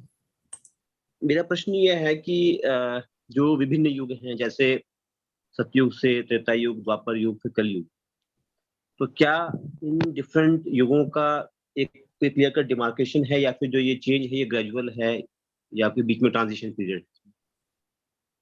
जी, तो ग्रेजुअल और ट्रांजिशन तो एक ही हो गया ना प्रभु जी। तो ग्रेजुअल है, हठात नहीं है कि आज कलयुग खत्म कल सतयुग शुरू, ऐसा नहीं होता है। तो जब सतयुग से त्रेता से द्वापर और द्वापर से नहीं है, और ये जो है स्लो मतलब एक ग्रेजुअल प्रोसेस है, जो सतयुग से त्रेता में आया, फिर त्रेता से द्वापर में, द्वापर से कलयुग में। तो जैसे दिन और रात होती है ना, तो ऐसा हठात नहीं होता ना कि सुबह 5 बजे हठात अंधेरा खत्म और सुबह हो गई। नहीं, एक क्या रहता है, एक ऐसा पीरियड रहता है बीच में जिसमें अगर आप बाहर देखेंगे तो आपको समझ में नहीं आएगा कि सुबह है या रात है, तो उसे संध्या काल कहते हैं। इसकी इंडिकेशन क्या रही होगी या क्या है इंडिकेशन की अब ये युग समाप्त होने के बाद हम इस युग की ओर अग्रसर? तो जब त्रेता समाप्त हुआ था तो उसमें परीक्षित महाराज का कलयुग के साथ युद्ध हुआ था, और उस समय भगवान श्री कृष्ण जो है अपनी लीलाओं को समाप्त करके अपने धाम वापस चले गए थे। तो जब ऐसा हुआ था तब शास्त्रों में लिखा था कि अब कलयुग शुरू होगा। तो इसीलिए कलयुग जब उनके राज्य में आया तो परीक्षित महाराज ने उनसे युद्ध किया, पर कलयुग ने कहा कि महाराज अब 3 युग जा चुके, अब मेरे आने का समय हो गया है। तो फिर उन्होंने मना कर दिया कि नहीं, तुम नहीं आ सकते। तो उन्होंने 4 स्थान मांगे, है ना। हम जानते हैं कि जहाँ जुआ खेला जाता है, जहाँ शराब पी जाती है, जहाँ पे मदिरा, जहाँ पे मांस का भक्षण होता है, और जहाँ अपवित्र रिश्ते बनाए जाते हैं। तो कलयुग ने ऐसे 4 स्थानों पे आश्रय मांगा। तो ऐसा होता है प्रभु जी कि धीरे धीरे, है ना, फिर क्या होता है, संध्या काल, जो अभी हम संध्या काल में, क्योंकि अभी सिर्फ 5000 साल बीते हैं और कलयुग में 4,32,000 साल है, इसलिए अभी हमें फिर भी मंदिर दिख रहे हैं द्वापर युग के। पर जैसे जैसे कलयुग आगे बढ़ेगा वैसे वैसे आप देखेंगे मंदिर सारे लुप्त हो गए और भगवान के नाम को छोड़ के और कुछ भी नहीं बचा। फिर क्योंकि कलयुग जो आखिरी युग है दिव्य युग का, तब जब ये खत्म होता है तो एक छोटा प्रलय आता है। तो छोटा प्रलय आता है, फिर उसके बाद सतयुग शुरू होता है। ठीक है प्रभु जी। हरे कृष्ण प्रभु जी, धन्यवाद। धन्यवाद, प्रणाम। हरे कृष्ण विवेक प्रभु जी। हरे कृष्ण विवेक। हरे कृष्ण प्रभु जी। हरे कृष्ण। हरे कृष्ण प्रभु जी, मेरा ये एक दो सवाल मतलब क्वेरीज थी। जैसे जो भी द्रौपदी के साथ हुआ था वो तो बहुत गलत था, बट द्रौपदी ने भी एक बार अंधे का पुत्र अंधा बोल के इसका मतलब मजाक उड़ाया था कि, और उनको ऐसा मतलब पानी में गिरा दिया गया था। मतलब ये मतलब ये युद्ध और ये सब के पहले हुआ था ये। तो मेन रीजन यही माना जाता है कि क्योंकि दुर्योधन को भी बहुत हर्ट किया था इन्होंने, तो उसके कारण उसने फिर उसका काइंड ऑफ रिवेंज लिया। और फिर जब उसने ये सब गलत काम किया इनके साथ, पांडवों के साथ, तो फिर इन्होंने फिर उसका काइंड ऑफ उसका रिवेंज लिया कि कैसे द्रौपदी को अपमानित किया और सबको वो किया। तो मतलब जो द्रौपदी ने किया था वो सही था कि नहीं था? मतलब अंधे का पुत्र अंधा, अगर आज मुझे कोई बोले कि मतलब कुछ चीज लेके, तो अपने को भी हर्ट होता है कि नहीं ये ऐसा कैसे बोल रहे हैं हमको। जी प्रभु जी, तो क्या है ना प्रभु जी, हम समझ नहीं पाते हैं ठीक से, तो हम कह रहे हैं कि पांडवों ने रिवेंज लिया। तो ये तरीका सोचने का बहुत ही गलत है, क्योंकि अगर रिवेंज लेना होता तो अर्जुन तो मना कर दिया ना, पहले अध्याय में उसने मना कर दिया कि मुझे युद्ध नहीं करना है। तो क्या रिवेंज हुआ इसमें? अर्जुन ने कहा कि मुझे भले ही भीख मांग के क्यों ना रहना पड़े, वन ही क्यों ना जाना पड़े, मैं इनको नहीं मारूंगा। हम ये तो सोचते हैं कि किसी ने कुछ कह दिया, अगर हमारी पत्नी को हमारे में कोई ऐसा भरी सभा में करेगा तो आप क्या, आपका इतना हिम्मत भी होगा, आप कहेंगे कि ठीक है मुझे उससे बदला नहीं लेना है? नहीं। तो हमें डिफरेंस समझना है भक्तों में और अभक्तों में। ठीक है, हम इतना ज्यादा टीवी सीरियल और इधर उधर की बातें सुनते हैं, विलनों को हम हीरो बना देते हैं, हीरो को हम विलन बना देते हैं, क्योंकि हमारी बुद्धि, जो हम शास्त्र तो पढ़ते नहीं है, शास्त्र में भगवान कह रहे हैं युद्ध करो, अर्जुन कह रहे हैं मुझे युद्ध नहीं करना है। तो फिर भगवान पूरे भगवत गीता का उसे इसलिए ज्ञान दे रहे हैं ना।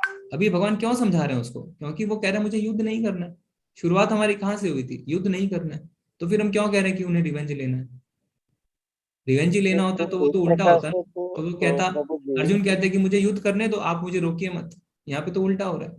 तो हमें ठीक से समझना है चीजों को प्रभु जी। पर प्रभु जी, एक प्रकार से जब द्रौपदी ने मतलब दुर्योधन की हंसी उड़ाई, अंधे का पुत्र अंधा, तो उसका भी कोई मतलब that is not also justified. Draupadi का जो चीर हरण हुआ उसका भी श्राप, द्रौपदी को भी श्राप मिला हुआ था उसके लास्ट क्या है ना, जन्म में शायद। हम सोचते हैं कि जो भगवान की भक्ति करता है, जो भक्त होता है, वो 0.01% भी गलती नहीं करे, और जो अभक्त है वो 99% भी गलती करे पर वो गलती माफ। पर भक्त अगर 0.01% भी गलत कर दे तो उसने ऐसा क्यों कर दिया? ये हमारी सोच गलत है। भगवान कहते हैं कि अगर कोई जघन्य से जघन्य पाप भी करता है पर अगर मेरी भक्ति में लगा रहता है तो उसे साधु मानना चाहिए। बड़े बड़े साधु होते हैं ना, तो फिर भगवान क्यों कहेंगे कि जो भक्ति में गिर गया, पतन क्यों हुआ? अरे भक्ति में जो है लगा हुआ वो भी इंसान है ना, वो गलती कर सकता है, पर वो भक्त लगा, उसने भगवान को तो याद किया। जब भरी सभा में उसके ऐसा हो रहा था तो उसने भगवान को याद किया। और हम जो है हम कहते हैं कि दुर्योधन दुर्योधन तो अपने पिताजी की भी इज्जत नहीं करता था ना, उसको हम क्या बोलेंगे, कौन है वो, उसने अपने पिता की भी इज्जत नहीं करी। और यहाँ पे है ना, द्रौपदी को उसके खुद के पतियों ने जुए में हार गए, फिर भी उनके प्रति द्वेष नहीं था, फिर भी वो भगवान दोनों हाथ उठा के याद करे थे भगवान को। तो हमें ऐसा नहीं समझना है कि जो भक्त हैं वो बिल्कुल ही एकदम 0.01% भी गलती नहीं कर सकता है। गलती तो कोई भी कर सकता है, उसमें कोई बड़ी बात नहीं है। मैं ये नहीं कह रहा हूँ किसने गलती करी किसने नहीं, हमें जो है चीजों को अच्छी तरीके से समझना है। हम देखते हैं कि चलो वो तो था ही विलन, उसने तो गलती करी, वो तो ऐसा ही था, पर इसने ऐसा क्यों किया, उस बात को हम पकड़ के बैठ जाते हैं। तो ये अच्छी बात नहीं है, इस शास्त्रों को समझने का गलत तरीका है प्रभु जी। ठीक है प्रभु जी, एक और कोई वो मेरा प्रश्न है, क्योंकि द्रौपदी को उनके लास्ट जन्म में, पिछले जन्म में एक श्राप मिला हुआ था एक ऋषि मुनि से, कि कोई ऋषि मुनि नहा रहे थे नदी में, तो इन्होंने उनके वस्त्र छुपा दिए थे सब, और फिर वो ऋषि मुनि ने श्राप दिया था कि जैसा आप आज मेरे साथ कर रहे हो आपके साथ भी होगा। तो द्रौपदी के साथ जो चीरहरण हुआ था वो तो उनका मतलब एक प्रकार से वो जो ऋषि मुनि ने श्राप दिया था उसका ये हुआ, मान लीजिए यहाँ पे। तो फिर क्या है प्रभु जी कि इसमें क्या होता है, मैंने इसके बारे में जानकारी नहीं है, पर मैं जो आपको बता सकता हूँ ये बता सकता हूँ कि भगवान जब अपनी लीलाएं करते हैं तो उसका एक कारण तो बनाएंगे ना, तो वो कारण बनाते हैं।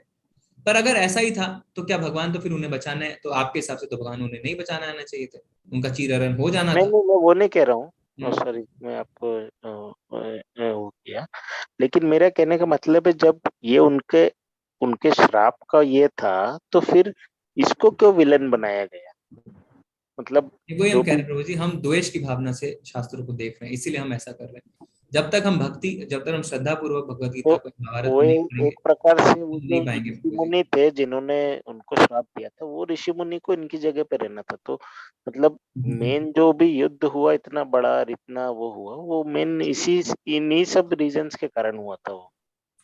ठीक है प्रभु जी, वो आपकी समझ है, ठीक है, पर हमें जो है वो भगवत गीता को और शास्त्र को श्रद्धा और भक्ति के साथ पढ़ना। अगर हम द्वेष के साथ पढ़ेंगे तो हम हमेशा कमियां खोजते रहेंगे कि इसके साथ ऐसा हुआ, उसके साथ ऐसा हुआ, इतना बड़ा युद्ध क्यों हुआ। हमने इसकी चर्चा बार बार कर ली है। अगर हम शरीर के स्तर पे सोचते रहेंगे तो हम कभी भी जस्टिफाई नहीं कर पाएंगे। भगवान ने कहा है कि दया करनी है तो आत्मा पे करो। अगर हम छठे अध्याय में पहुंच गए, हम यही नहीं समझ पा रहे हैं कि हम शरीर नहीं हम आत्मा है, तो फिर हम इस बात को कैसे समझेंगे कि युद्ध क्यों जस्टिफाइड है ना। युद्ध जस्टिफाइड था, भगवान ने तो खुद कहा है कि तुम युद्ध करो, क्योंकि ऐसे भी ये आगे मारे जाएंगे, ये मरने ही हैं। भगवान अगर उनको मार रहे हैं तो उनपे कृपा कर रहे हैं, क्योंकि उनके पाप इतने नहीं बढ़ जाएं कि उनको और अधम योनियां मिलने लगे। मार के उनको स्वर्ग लेके गए ना, और क्या करते इससे ज्यादा भगवान, इतने दुष्टों को मार के भी स्वर्ग लेके गए, इतनी दया दिखाई, फिर भी हम संतुष्ट नहीं है, क्योंकि हम द्वेष की भावना से देख रहे हैं। हमें भक्ति की भावना से और श्रद्धा की भावना से देखना है। तो भगवान खुद ही कहते हैं ना, जब तक हम श्रद्धा की भावना से नहीं देखेंगे तो हमारा नजरिया धृतराष्ट्र की तरह हो जाएगा। पूरे भगवत गीता को सुन लिया पर कुछ भी ज्ञान नहीं आया। ठीक है, हमें समर्पित भाव से देखना है, तब हम समझ सकते हैं। ओके प्रभु जी, हरे कृष्ण प्रभु जी। हरे कृष्ण ज्योति माता जी। हरे कृष्ण ज्योति माता जी। हरे कृष्ण नरसिंह प्रभु जी। हरे कृष्ण माता जी। हरे कृष्ण प्रभु जी। हरे कृष्ण प्रभु जी। मैं तो बोलना नहीं चाहता, मैं अभी चैट में डाल दिया। अभी जो वार्तालाप कर रहे थे विवेक प्रभु जी, तो मैं आप जब बोल रहे थे कि मन को बस में करना हमको चाहिए, मैं एक थॉट निकाला, क्या मन को बस में करो, अगर नहीं हो सके तो मौन को बस में करो। तो मौन मीन्स साइलेंस को बस में करो।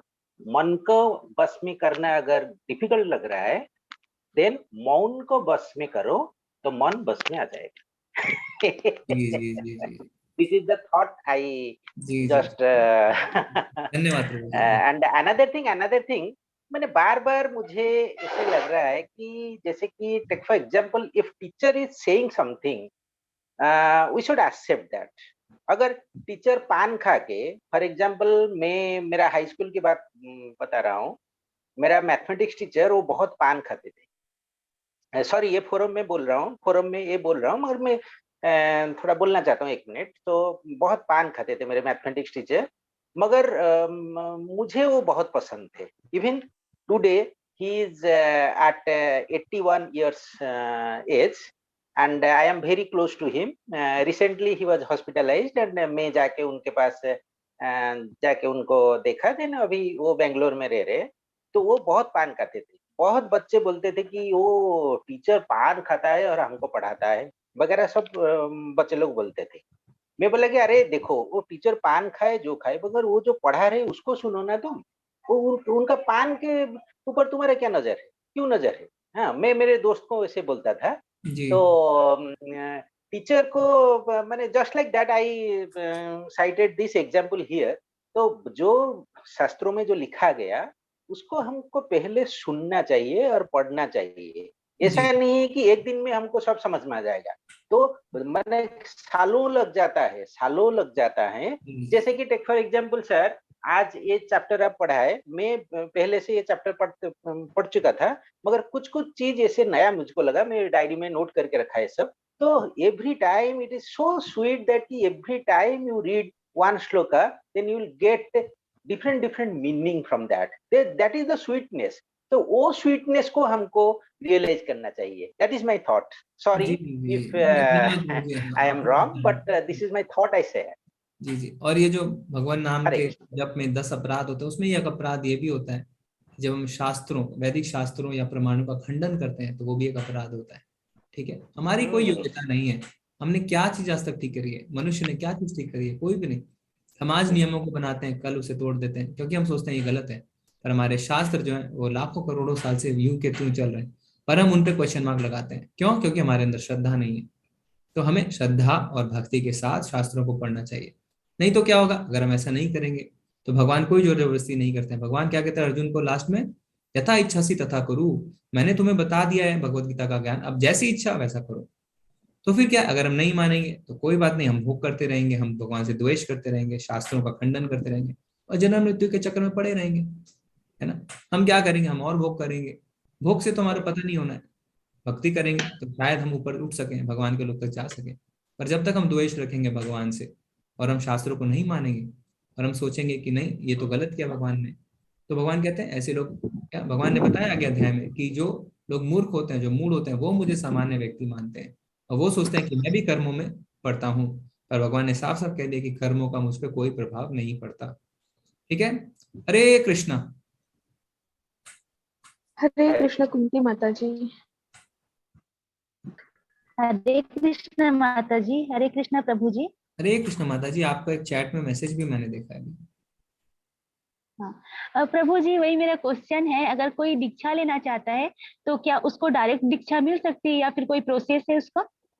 जी माता जी, इसमें आपको अभ्यास करना होता है पहले, क्योंकि दीक्षा के बहुत सारे नियम हैं कि आप कितने समय से 16 माला जाप कर रहे हैं, आप 4 नियमों का पालन कर रहे हैं कि नहीं, मंगल आरती आप अटेंड करते हैं कि नहीं, आपको गुरु मंत्र आते हैं कि नहीं, आपको आरती आती है कि नहीं।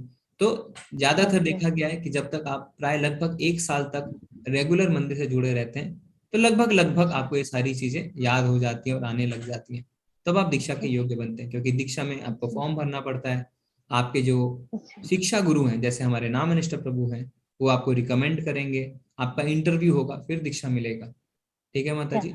अच्छा प्रभु जी, एक और क्वेश्चन है, जैसे कि हम लोग भक्ति करते हैं तो क्या बिना गुरु के वो भक्ति हमारा सक्सेस हो पाएगा, जैसे कि वो आगे तक जा सकता है क्या प्रभु? माता जी इसकी तो चर्चा हमने करी थी और भगवान श्री कृष्ण ने खुद कहा, एवं परंपरा प्राप्तम इमम राजर्षयो विदु सकाले नियमता योगो नष्ट परंतपा, कि गुरु शिष्य परंपरा से ही हमें इस ज्ञान को लेना चाहिए और राज ऋषियों ने भी ऐसा ही किया। क्योंकि हम डायरेक्ट अगर जाना चाहेंगे तो ऐसा नहीं होगा। जैसे श्रीमद् भागवतम में बहुत सुंदर उदाहरण है कि पेड़ के ऊपर एक फल लगा हुआ है, अभी आपको अगर वो फल चाहिए और वो फल वहां से सीधा नीचे जमीन पे गिरेगा तो क्या होगा, तो वहां पे टूट जाएगा ना, आप उसको खा भी नहीं पाएंगे। पर अगर वो एक एक डाल करके नीचे आएगा तो आप तक ज्यों का त्यों पहुंचेगा। तो वो फल है क्या, भक्ति। अगर आपको भक्ति या भगवान श्री कृष्ण को प्रेमा भक्ति चाहिए और एक एक डाल से जो नीचे आ रहा है वो है गुरु, हमारे गुरु शिष्य परंपरा। तो जब गुरु शिष्य परंपरा से फल नीचे आता है तो आपको ज्यों का त्यों मिलता है और फिर जब आप आभार प्रकट करते हैं तो एक एक डाल से भगवान श्री कृष्ण के पास भी पहुंचता है। तो हमें गुरु शिष्य परंपरा के द्वारा ही भगवत प्राप्ति हो सकती है। ठीक है जी प्रभु। हरे कृष्ण प्रभु। हरे कृष्ण माता जी। हरे कृष्ण ज्योति माता जी। हरे कृष्ण प्रभु जी। हरे कृष्ण माता जी। मेरा एक सवाल है, जैसे कि अभी आप बोले कि अपने मन को नियंत्रण में करने के लिए अभ्यास करना जरूरी है, ठीक है? जी। तो ऐसा है कि चूंकि हम एक क्षत्रिय में से हैं, जैसे राजपूत बोलते हैं हम लोग, जो मेरा कास्ट हुआ, जाति हुआ वो, तो ऐसा है कि पहले तो हम बहुत नॉनवेज खाते थे, बट ऐसा कि अभी 1-1.5 साल से नहीं खा रहे। लेकिन अब 1-1.5 साल से नहीं खा रहे, मतलब कि हम वो अभ्यास कर रहे कि नहीं वो हमको नहीं खाना, वो हमको नहीं खाना। लेकिन चूंकि मेरे पति खाते हैं, मेरे बच्चे खाते हैं, तो फिर अभी भी ऐसा होता है कि मेरा मन नॉनवेज की तरफ आकर्षित हो जाता है। मतलब कभी कभी लगता है कि अच्छा नहीं, छोड़ देते, खा लेते ऐसे।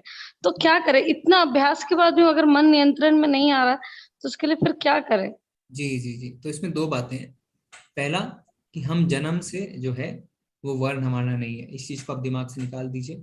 क्योंकि हमारा ब्राह्मण के परिवार में जन्म हुआ तो हम ब्राह्मण हैं, या क्षत्रिय के परिवार में जन्म हुआ तो हम क्षत्रिय नहीं। गुणा कर्मा विभागसा, हमारे गुण और हमारे कर्म हमारा वर्ण डिसाइड करते हैं। अभी कलयुग में सारे शूद्र हैं जो दूसरों की सेवा करते हैं ना। जैसे शूद्र का मतलब क्या है, जो ब्राह्मण क्षत्रिय और वैश्य की सेवा करते हैं। तो हम सारे नौकरी करते हैं, हम सारे दूसरों की सेवा कर रहे हैं, तो हम क्या जी है, हम शूद्र हैं। तो जन्म से नहीं होता है, ये भगवान ने कहीं नहीं कहा है जन्म। गुना कर्मा विभागसा।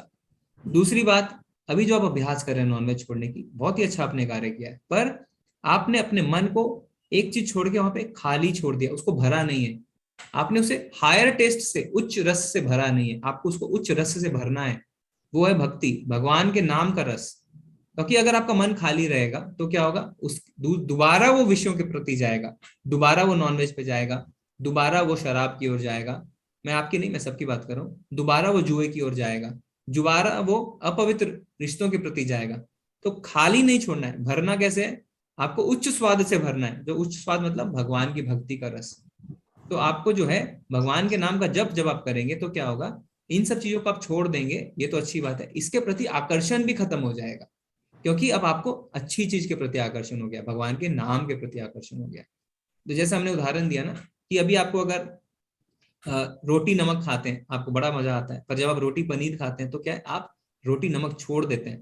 पर रोटी पनीर तो खाना जरूरी है। अगर आप रोटी पनीर नहीं खाएंगे तो अब क्या है, तब आप भूखे रहेंगे। तो कहीं ना कहीं आपको लगेगा चलो मैं रोटी नमक खा लेती हूँ, मैं रोटी नमक खा लेती हूँ। आपको भूखा नहीं रहना, यानी आपको अपने मन को खाली नहीं छोड़ना, उसको उच्च स्वाद से भरना है, जो है भगवान की भक्ति। ठीक है माता जी? जी प्रभु जी। जी। हरे कृष्ण। तो कृत्रिम, इसको बोलते हैं कृत्रिम तरीके, यानी आर्टिफिशियल तरीके से हम सक्सेस कभी प्राप्त नहीं कर सकते। यही कर्म संन्यास, और ये बहुत ही सुंदर उदाहरण है कर्म संन्यास और कर्म योग का। यानी हमने कुछ छोड़ दिया, वो कर्म संन्यास है, पर उस पर हम टिके नहीं रह सकते क्योंकि हमने कर्म योग नहीं किया। हमें कुछ उसको करना है, रिप्लेस किसी से करना है, अच्छी चीजों से, यानी भगवान की भक्ति से उसे रिप्लेस करना है। ठीक है माता जी? हरे जी कृष्ण। प्रभु जी। हरे कृष्ण। हरे कृष्ण सीमा माता जी। हरे कृष्ण प्रभु जी। हरे कृष्ण माता जी। प्रभु जी, अभी आपने बताया जो पंच तत्व के विषय में बताया था, मंत्र के विषय में, वो मैं अपने घर में जैसे कभी गाती हूँ तो मैं इस तरह से गा लेती हूँ। श्री कृष्ण चैतन्य प्रभु नित्यानंदा, हरे कृष्णा हरे कृष्णा हरे कृष्णा, श्री राधे गोविंदा। इस तरह से बोल लेती हूँ, तो क्या नहीं सही है? तो इसमें तो आपने सिर्फ 2 का ही नाम लिया ना, जय श्री कृष्ण चैतन्य प्रभु नित्यानंद, बाकी तो आपने छोड़ दिया। श्री कृष्ण चैतन्य प्रभु नित्यानंदा, हरे कृष्णा हरे राम, श्री राधे गोविंदा, श्री राधे गोविंदा, बोलो श्री राधे गोविंदा। बस इतना ही बोलती हूँ। हाँ, तो माता जी आपने क्या किया कि हरे जय श्री कृष्ण चैतन्य प्रभु नित्यानंद, पर आगे और 3 पार्षद के नाम है जो आप ले नहीं रहे हैं ना, वो भी आपको लेना है। जय श्री कृष्ण चैतन्य प्रभु नित्यानंद श्री अद्वैत गदाधर श्रीवास आदि गौर भक्तवृंदा। तो इनको भी तो आपको प्रणाम करना है ना माता जी? जी अच्छा, जो ये प्रभु जी के साथ में है। हाँ, तो 5 है ना, पंचतत्व मतलब 5। तो आप जो अभी कर रहे हैं वो भी करिए। उसमें आपने जो है गौर निताई जिसको कहते हैं, निताई और निमाई, यानी कृष्ण जी और बलराम जी, इनका भजन। निताई गौर, ये बहुत अच्छा है, आप इसको कंटिन्यू रखिए। पर ये पंचतत्व मंत्र नहीं, आपको पंचतत्व मंत्र अलग से करना है। ठीक है? जी जी। ठीक है माता जी, मैं चैट से ले लेता हूँ। जी प्रभु जी। सुजाता माता जी कह रहे हैं मैं नाम जब सुबह नहीं कर पाती, बहुत काम रहता है, तो मैं पूरे दिन में 16 राउंड कंप्लीट कर लेती हूँ। ये सही है? जी माता जी, ये सही है। एक टाइम एक जगह बैठ के करना है ऐसा बात नहीं है माता जी, आप घूम घूम के भी कर सकते हैं, आप तोड़ तोड़ के भी कर सकते हैं, आपको कंप्लीट करनी है। ठीक है? अधर्म के कारण हुआ था, किसी भक्त की वजह से नहीं। जी, अजीत प्रभु जी ने अपने विचार रखे हैं। भगवान हमें पिछले जन्म की याददाश्त इस जन्म में क्यों नहीं देता? इसकी चर्चा हम बार बार कर चुके हैं प्रभु जी, आप पिछले क्लास की रिकॉर्डिंग देखिए। हर सवाल का प्रॉपर आंसर है। विपुल प्रभु जी कह रहे हैं आज के तो हमें जानना है आप कितने समय से कृष्ण। ठीक है, तो प्रभु जी इसमें पूछ रहे हैं कि जो हमने जो ऑनलाइन हम सब जुड़े हैं, तो प्रभु जी हम प्राय अभी 1.5 साल से इस्कॉन से जुड़े हुए। हमने भी लेवल 1 कोर्स किया और इसी तरीके से हम फिर लेवल 2 लेवल 3 ऐसे करते गए। तो अभ्यास है ना, अभ्यास से धीरे धीरे फिर आपको पता चलता है, क्योंकि लेवल 2 लेवल 3 लेवल 4 में आप आते हैं तो आप शास्त्रों को पढ़ते हैं और उदाहरण जो है ना, जो भी हम उदाहरण क्लास में देते हैं वो सब प्रभुपाद जी ने दे रखे हैं अपनी किताबों में, तो हम उन्हें पढ़ते हैं तो धीरे धीरे फिर याद हो जाता है प्रभु जी। ठीक है, तो आप भी अगर इसमें आपकी रुचि है तो आप लेवल 2 में इसके बाद लेवल 3 में जा सकते हैं और अभ्यास कर सकते हैं, पढ़ सकते हैं। ठीक है प्रभु जी।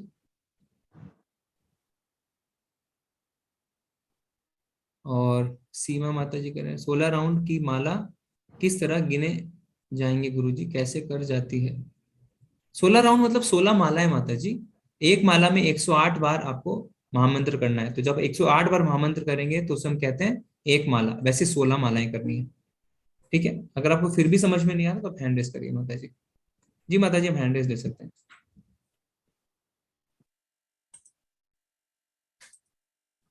हरे कृष्ण माता जी। हाँ हाँ प्रभु जी। हरे कृष्ण शिवदीप प्रभु जी। हरे कृष्ण प्रभु जी। हरे कृष्ण प्रभु जी। प्रभु जी, मेरे साथ जो घटना हुई थी मैं उसको बताना चाहता हूँ। जी। मैं लगभग 1 महीने पहले वृंदावन धाम गया था, तो वहां पर मैंने बांके बिहारी जी के दर्शन किए। फिर इसके बाद मैं बलराम इस्कॉन मंदिर भी गया जी।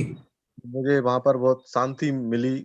जो वृंदावन वैसे तो पूरा धाम भगवान का धाम है, लेकिन शांति मुझे इस्कॉन मंदिर में मिली। और मैंने वहां पर अपने एक गुरुजी थे जो उनसे बोला कि मुझे कुछ शिक्षा दीजिए, तो उन्होंने मुझको नीम लकड़ी वाली माला दी है जी। और मैं अभ्यास कर रहा हूँ। तो क्या जिन्होंने मुझे माला दी है वो मेरे गुरु हो गए हैं या फिर मुझे और संपर्क करना पड़ेगा फिर से?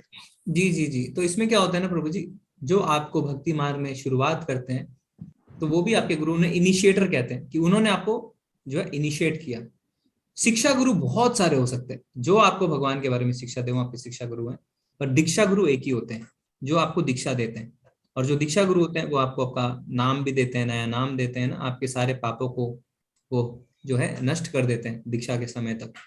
फिर आपको मंत्र इत्यादि भी देते हैं, पर जो भी आपको धीरे धीरे जो है भक्ति मार्ग में आगे बढ़ाता है वो सारे शिक्षा गुरु होते हैं। ठीक है, तो शिक्षा गुरु बहुत हो सकते हैं प्रभु जी। जी जी जी जी। हरे कृष्ण प्रभु जी। हरे कृष्ण ज्योति माता जी। हरे कृष्ण प्रभु जी। हरे कृष्ण माता जी। प्रभु जी, जैसे दुर्योधन ने द्रौपदी का भरी सभा में अपमान किया था, फिर भी उन्हें स्वर्ग की प्राप्ति हुई। और जैसे कल आपने बताया था कि वो राजा ने इतने अच्छे से दान किया, उसके बावजूद उन्हें नेक्स्ट जन्म छिपकली का मिला। तो कभी कभी ऐसा लगता है कि इतने छोटे से कर्म की इतनी बड़ी सजा और इतने बड़े गलत कर्म की, तो वो कभी कभी हम कंफ्यूज हो जाते हैं कि किस कर्म की कैसे सजा होगी। जी, तो स्वर्ग मिला ना माता जी, भगवत धाम थोड़ी मिला। स्वर्ग का मतलब क्या है? स्वर्ग का मतलब है भोगो फिर वापस आ जाओ। तो स्वर्ग कोई बहुत बड़ी बात थोड़ी है। स्वर्ग मतलब आप हफ्ते भर के लिए गोवा चले गए ना तो आपको हफ्ते भर के बाद तो वापस आना है ना, तो उसमें स्वर्ग कौन सी बड़ी बात हो गई। पर अगर आपको भगवत धाम मिल गया है तो अभी आपको वापस नहीं आना है, तो कौन सी चीज चाहिए आपको? भगवत धाम। हाँ, तो बस ठीक है, फिर स्वर्ग तो कोई बहुत बड़ी बात नहीं है। और भगवत धाम कब मिलेगा? जब हम गलतियों से सीखेंगे। तो हम दान करते हैं, हम बहुत ज्यादा खुश हो जाते हैं, अरे वाह मैंने इतना दान किया है। पर भगवान कहते हैं नहीं, ये गलत तरीका है करने का, तुम कर्तव्य समझ के करो। तो हमें अगर सीखेंगे नहीं तो भगवान हमें सिखाने के लिए कुछ तो करेंगे ना। अगर बाप अपने बच्चे को सिखाता है, पिता अपने बच्चे को सिखाता है, पर बच्चा नहीं सीखता है, तो पिताजी तो कोई ना कोई कदम उठाते हैं उसे सिखाने के लिए, क्योंकि वो उसका हित चाहते हैं। ठीक है माता जी? जी जी प्रभु जी, जी धन्यवाद। हरे कृष्ण।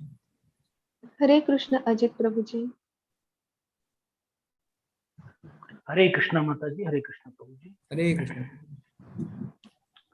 प्रभु जी मेरा प्रश्न ये था, मैंने जैसे प्रभुपाद जी के बारे में कहीं से पढ़ाया सुना है, तो उन्होंने उनके बाद कोई दीक्षा गुरु नहीं बनाया, मतलब सारे शिक्षा गुरु हैं, दीक्षा गुरु वही हैं। और अभी आप कह रहे थे नाम निष्ठादास प्रभु जी दीक्षा गुरु हैं, तो मुझे ये कंफर्म करना था। जी जी नहीं, जो आपने पढ़ा है प्रभु जी वो बिल्कुल गलत पढ़ा है, क्योंकि प्रभुपाद जी ने अपने बाद जो गुरु बनाए वो दीक्षा गुरु हैं, और दीक्षा गुरु दीक्षा दे रहे हैं। कितने गुरु हैं इस्कॉन में जो दीक्षा दे रहे हैं? तो ये आपने कहाँ पढ़ा है? ये बिल्कुल ही गलत पढ़ा है आपने। ठीक है, मैंने पढ़ा है, एक गुरु जी भी हैं वो इस्कॉन के बताते हैं, मतलब वाले वृंदावन चंद्रदास जी, वो भी कहते हैं कि नहीं हमें किसी को दीक्षा गुरु नहीं बनाया, उन्होंने केवल शिक्षा गुरु बनाया, दीक्षा गुरु वही है। ये गलत है। अगर ऐसा होगा तो इसका मतलब क्या है? इसका मतलब जो प्रभुपाद जी की शिक्षा है वो तो गलत है, यानी दीक्षा गुरु बनने लायक कोई है ही नहीं, है ना? शास्त्र ऐसा नहीं कहते ना, शास्त्र कहते हैं गुरु शिष्य परंपरा से ये चीज आनी चाहिए। तो अगर वहीं पे रुक जाएगी परंपरा तो फिर क्या, परंपरा वहीं रुक गई तो आगे नहीं बढ़ेगी। ये गलत है प्रभु जी। तो ये चीज आपने जो भी सीखा, ये जो बता रहे हैं वो गलत बता रहे हैं। ठीक है, ऐसा नहीं है, ये शास्त्रों के विरुद्ध है। तो बहुत सारे दीक्षा गुरु हैं। अभी आप मायापुर में जाएंगे तो आपको जय पताका गुरु महाराज मिलेंगे, वो 10,000 से ज्यादा शिष्य बना चुके हैं और वो प्रभुपाद जी के शिष्य हैं। तो इसी तरीके से हर रीजन में ना, बॉम्बे रीजन में, दिल्ली रीजन में, जहां भी जाएंगे सब प्रभुपाद जी के जो शिष्य हैं वो दीक्षा गुरु हैं और दीक्षा देते हैं, और उन्हें दीक्षा देनी भी चाहिए। क्योंकि अगर हम परंपरा को ही रोक देंगे तो फिर जो हम पढ़ा रहे हैं और जो कर रहे हैं उसमें तो फर्क आ गया ना प्रभु जी, जो शास्त्रों में लिखा है और जो कर रहे हैं। ठीक है, नहीं पर प्रभु जी इसमें दीक्षा उनके नाम से भी तो दी जा सकती है, प्रभुपाद जी के नाम से। हम शिक्षा गुरु ही बने रहे, आगे वाले जो गुरु हैं।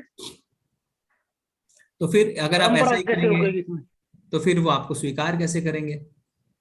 दीक्षा में क्या होता है? दीक्षा में आप गुरु से प्रार्थना करते हैं, भिक्षा मांगते हैं ना, कि मुझे आप स्वीकार करें। तो अगर आप उन्हीं को दीक्षा गुरु बना के रखेंगे तो आप कैसे आपको स्वीकार करेंगे? आप उनकी सेवा कैसे करेंगे? वपु सेवा कैसे करेंगे उनकी? आप वाणी सेवा कर सकते हैं पर वपु सेवा, आपके अगर कोई प्रश्न होंगे तब उसके समाधान के लिए किसके पास जाएंगे? तो ये शास्त्रों के पूरा विरुद्ध काम है प्रभु जी, इसे कहते हैं ऋत्विकवाद। ठीक है, तो ये ऋत्विकवाद जो है ये शास्त्रों के विरुद्ध है, ये शास्त्र संबद्ध नहीं है। और ऋत्विकवाद जो करते हैं वो क्या करते हैं, वो फिर ऐसा हो जाता है कि यानी गुरुओं को शास्त्रों के विरुद्ध जाने की आज्ञा है, जो गलत है। ठीक है, ठीक है प्रभु जी। ठीक है प्रभु जी। हरे एक कृष्ण प्रभु जी है उधर जी, वृंदावन हो प्रभु जी चंद्रदास जी के नाम से वो कुछ गीता गिफ्ट.com से वो चलाते हैं। ऋत्विकवाद होंगे प्रभु जी, पर ऋत्विकवाद को शास्त्रों से प्रमाण नहीं मिला हुआ। ओके, ठीक है प्रभु जी। हरे कृष्ण, हरे कृष्ण प्रभु जी। हरे कृष्ण मनोज कुमार माता जी। हरे कृष्ण प्रभु जी। हरे कृष्ण प्रभु जी। हरे कृष्ण प्रभु जी। हाँ प्रभु जी, वो टीवी सीरियल थोड़ा थोड़ा देखते हैं, वो ठीक रहेगा? नहीं, बिल्कुल नहीं, देखिए मत प्रभु जी। टीवी सीरियल में सब वही दिखाते हैं जो आप देखें और वो पैसे कमा सकें।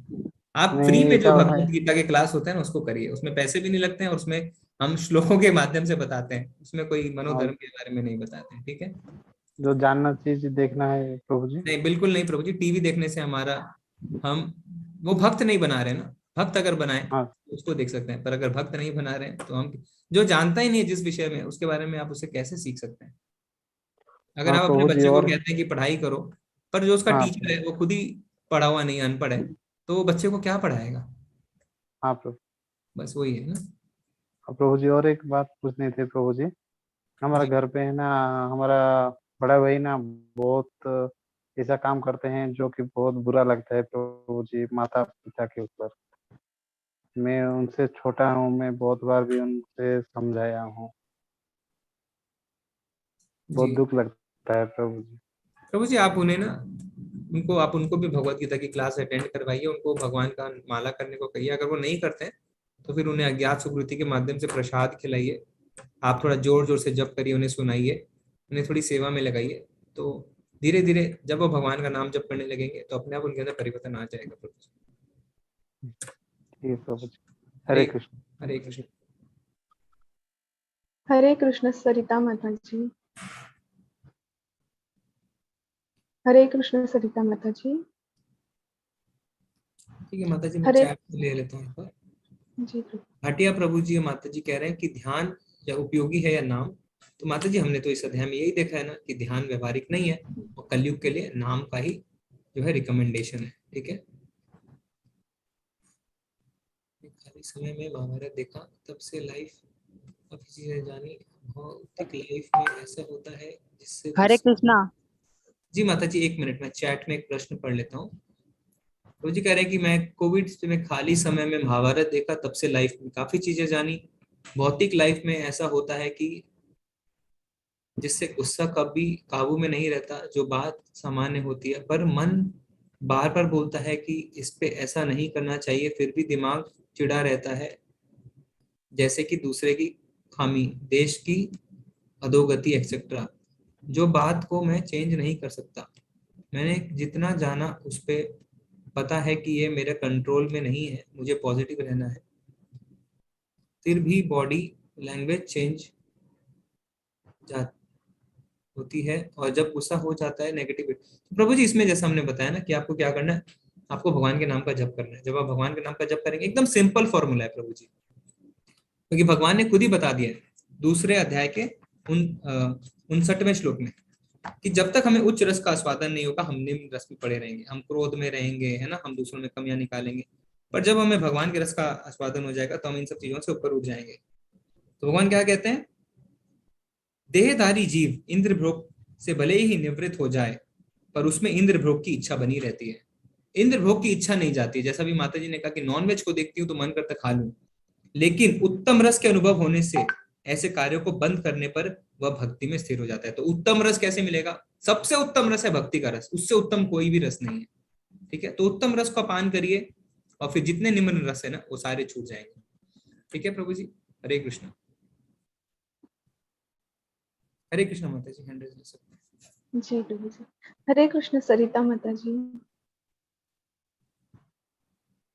हरे कृष्ण सरिता माता जी।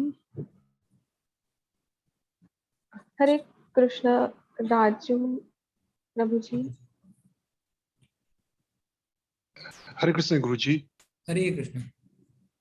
गुरु जी मुझे आपके बारे में थोड़ा सा पूछना था। जैसे मैं इंट्रोडक्टरी क्लास में तो नहीं था, सो आई डोंट नो मच आपके बारे में, थोड़ा जिज्ञासा हुआ इसलिए पूछ रहा हूँ।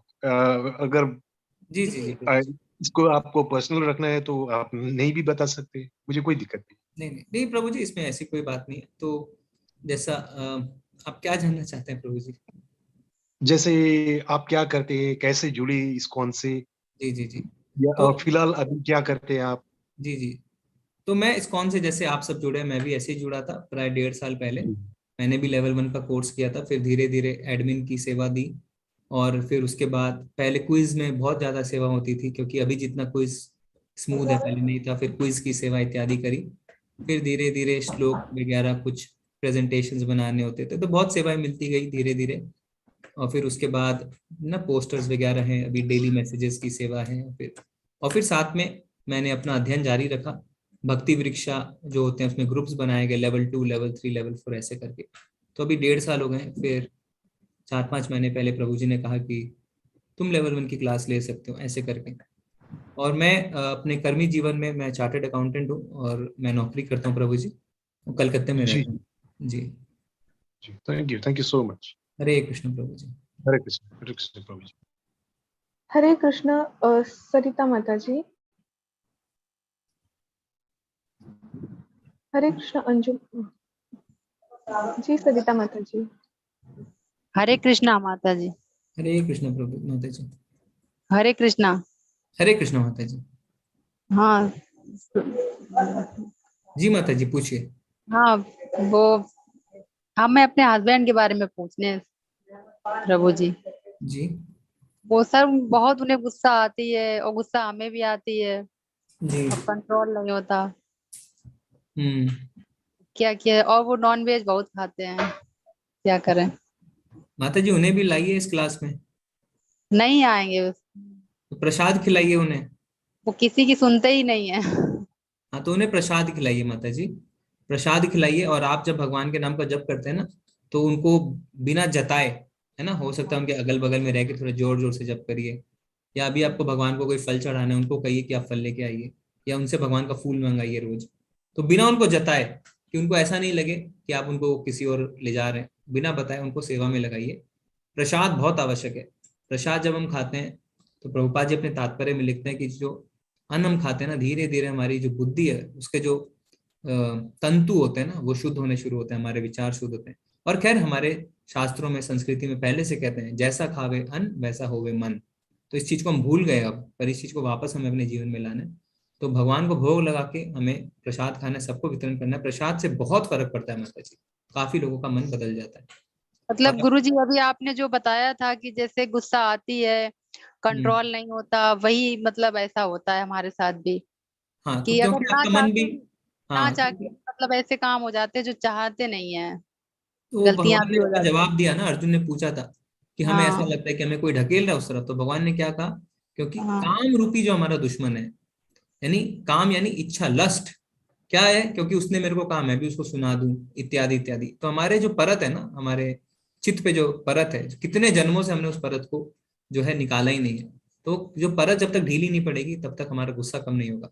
और परत ढीली पड़ने का एक ही तरीका है, जैसे बर्तन जब गंदे हो जाते हैं तो जब तक आप मांजेंगे नहीं तो नहीं, आप सोचेंगे बैठे बैठे ये साफ हो जाए, साफ हो जाए, साफ हो जाए, तो थोड़ी ना साफ होगा। आप देखेंगे तो थोड़ी ना साफ होगा, आपको मांजना पड़ेगा ना, करना पड़ेगा कुछ। तो भगवान कहते हैं चेतो दर्पण मार्जनम, अपने चित्त को मांजना है तो मेरा नाम लो। ये भगवान खुद कह रहे हैं कि भगवान का नाम लेंगे तो हमारे चित्त को हम मांज सकते हैं, उसको साफ कर सकते हैं। अभी गंदे बर्तन पड़े हैं, हम सोच रहे हैं ये साफ ही नहीं हो रहे हैं, साफ ही नहीं हो रहे हैं, कैसे साफ करूं। तो साफ करिए, तो मन को साफ करिए, भगवान का नाम लीजिए, भगवान का नाम लेंगे गुरुजी हो जाएगा। गुरुजी किसी के साथ कुछ भी कर दो मतलब कुछ मानते ही नहीं कुछ। नहीं, तो आपको उस उम्मीद में नहीं रहना ना, ये गलत बात है। अगर हम किसी भी उम्मीद से कोई कार्य करते हैं तो फिर वो गलत है। आपको अपना कर्तव्य समझ के करना है, फिर उनको जैसा सोचना है उनको सोचने दीजिए, आप अपने लिए आगे बढ़िए। प्रभुपाद जी कहते हैं सबको अपना एरोप्लेन खुद उड़ाना है। तो ऐसा नहीं है कि आपके लिए कोई आपका एरोप्लेन उड़ा देगा, यानी आपको भक्ति में खुद आगे बढ़ना है। आप अकेले भगवत धाम जाएंगे ना अगर भक्ति करेंगे तो आपको अपना एरोप्लेन खुद उड़ाना है। तो आप अपना करते रहिए, आपको देखेंगे जब लोग कि आप दृढ़ हैं, आप सचमुच गंभीर हैं इसके बारे में, तो आपकी सहायता करना शुरू करेंगे। शुरू में तो सब टेस्ट करेंगे आपको कि आप सच में गंभीर हैं या आप यूं ही हैं, आप सच में कर रहे हैं। पर देखेंगे नहीं, ये तो भक्ति में गंभीर है, ये तो अपनी माला नहीं छोड़ती है कुछ भी हो जाए, ये तो नॉनवेज खाना छोड़ चुकी है, ये तो सच में भगवान को हमेशा भोग लगाती है। तो आप वो देखेंगे हाँ ये गंभीर है, मुझे इसकी सहायता करनी चाहिए। तो लोग जब देखते हैं कि आप गंभीर हैं, आप उनको परेशान नहीं कर रहे, उनके रूटीन में उनकी सहायता करते हुए भी आप अपनी भक्ति कर रहे हैं, तो लोग ढीले पड़ेंगे माता जी। ठीक है जी गुरुजी। हरे कृष्ण। हरे कृष्णा गुरुजी। हरे कृष्ण अंजू माता जी। जी हरे कृष्ण माता जी। हरे कृष्णा प्रभु जी, आवाज आ रही है? जी जी माता जी। हाँ प्रभु जी, मैं हिमाचल से बोल रही हूँ जी। और मैं अभी आपके साथ जुड़ी। वैसे मैं 18 साल से डिवोटेड हूँ, दीक्षित हूँ। हरि बोल माता जी, धन्यवाद, प्रणाम। हाँ जी प्रभु जी। और हरि नाम भी खूब करती हूँ, लेकिन आजकल मुझे ऐसा हो रहा है प्रभु जी कि अब मेरा मन किसी के पास लगता ही नहीं है। मैं चाहती हूँ कि सबसे दूर अकेले ही बैठी रहूं, भगवान का नाम लेते लेते रोती भी हूँ, उठती हूँ, लेकिन सबसे मेरा मोह हटता जा रहा है प्रभु जी। क्या हो रहा है? ये परिवार भी मुझे अच्छा नहीं लग रहा अब। जी जी जी जी। तो इसमें आपको दिक्कत कहाँ पे है माता जी? दिक्कत ये है प्रभु जी, ना छोड़ भी नहीं पा रही हूँ और मन उदास सा रहने लगा है कि जैसे यहाँ से कहीं चले जाऊं, बस पता नहीं अब ऐसा हो रहा है कि बस अलग से बैठी रहूं अकेले में। तो परिवार सोचते हैं हमारे साथ बैठे। दिक्कत ये बहुत ज्यादा आ रही है। तो जो भक्त होता है ना, इसमें नामनिष्ठ प्रभु बताते हैं कि ऊपर से व्यवहारिक रूप में आप सबके साथ बैठे हैं, सबके साथ बात कर रहे हैं, सबके साथ नॉर्मल, पर अंदर ही अंदर आप सिर्फ भगवान के बारे में सोच रहे हैं और उन्हीं से संपर्क बिठाए हुए हैं। यानी अपना हृदय आपने सिर्फ भगवान के आगे खोल के रखा है, बाकी आप ठीक है आप कर रहे हैं। तो उस तरीके से शायद आपको करना है कि क्योंकि आप परिवार में हैं, ग्रस्त हैं, और माताओं को घर में रहना भी चाहिए, तो माताओं को संरक्षण की दरकार है। तो आप ऊपर से, क्योंकि आपके कर्तव्य है, आप ऊपर से करिए, कर्तव्य को तो करना है, पर अंदर ही अंदर इस बात की संतुष्टि रखिए कि आप जो है वो भगवान के बारे में सोच रहे हैं। तो ऐसा नहीं सोचना है कि फिजिकली भी मैं अलग रहूं, तो उससे क्या होगा, उससे फिर आपको दिक्कत आनी शुरू हो सकती है ना। क्योंकि फिर आपका परिवार आपको बोल सकता है कि अच्छा अभी नहीं तो ऐसा हो रहा है वैसा हो रहा है, तो नहीं आप ये महाराज, मैं सबकी सेवा, घर में भी सबकी सेवा करती हूँ, ऐसा नहीं है कि किसी का काम नहीं करूंगी, जी सबकी सेवा करती हूँ। मेरे मतलब father in law, mother in law, सबकी सेवा करती हूँ। पर बस मन थोड़ा सा हट सा गया है कि मतलब किसी के साथ बोलने को मन ही नहीं करता मेरा।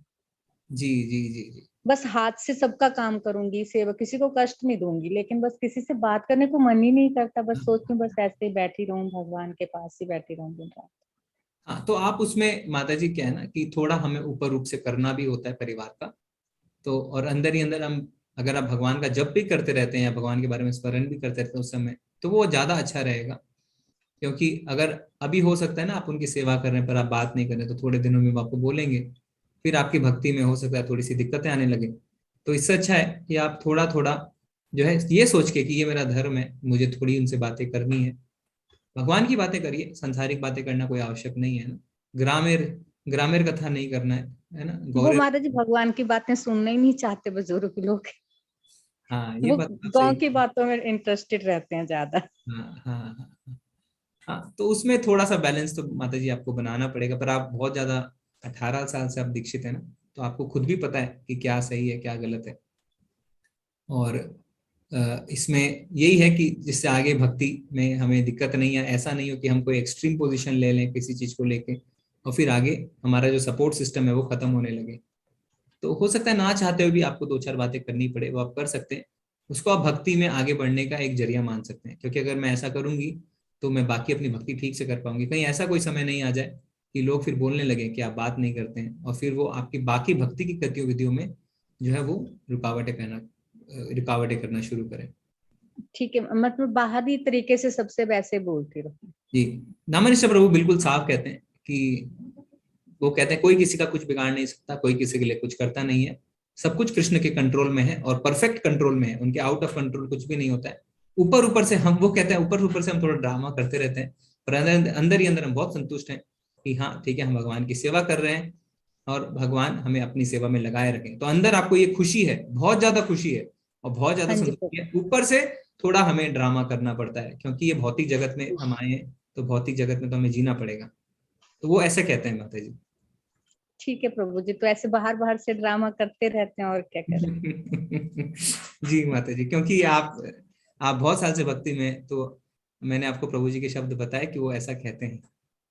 जी ठीक है प्रभु जी, हरे धन्यवाद कृष्णा माता जी, प्रभु। हरे कृष्णा। और अगली बार आप ज्वाइन करें माता जी तो अपने दीक्षित नाम से करें, तो हमें प्रेरणा मिलती रहेगी।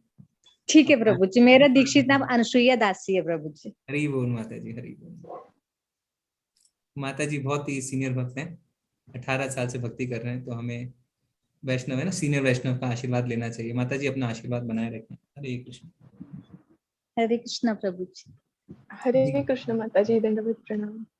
हरे हरे कृष्ण सौरभ प्रभु जी। हरे कृष्णा। हरे कृष्ण प्रभु जी। प्रभु जी, मेरा आपसे बस दो सवाल है।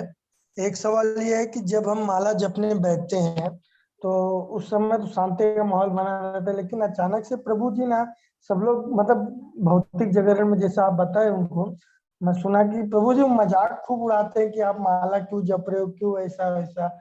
इवन हमारे फैमिली में भी 2-3 लोग डिवोटीज हैं, लेकिन जो नॉन डिवोटीज है, जो मतलब नहीं करते माला वाला, वो भी प्रभु जी मजाक उड़ाते हैं और बाहर के लोग भी मजाक उड़ाते हैं। तो इसका क्या उत्तर देना चाहिए? कोई उत्तर देने की आवश्यकता नहीं है ना आपको प्रभु जी, आपको उत्तर क्यों देना है? उनको मजाक उड़ाने दीजिए।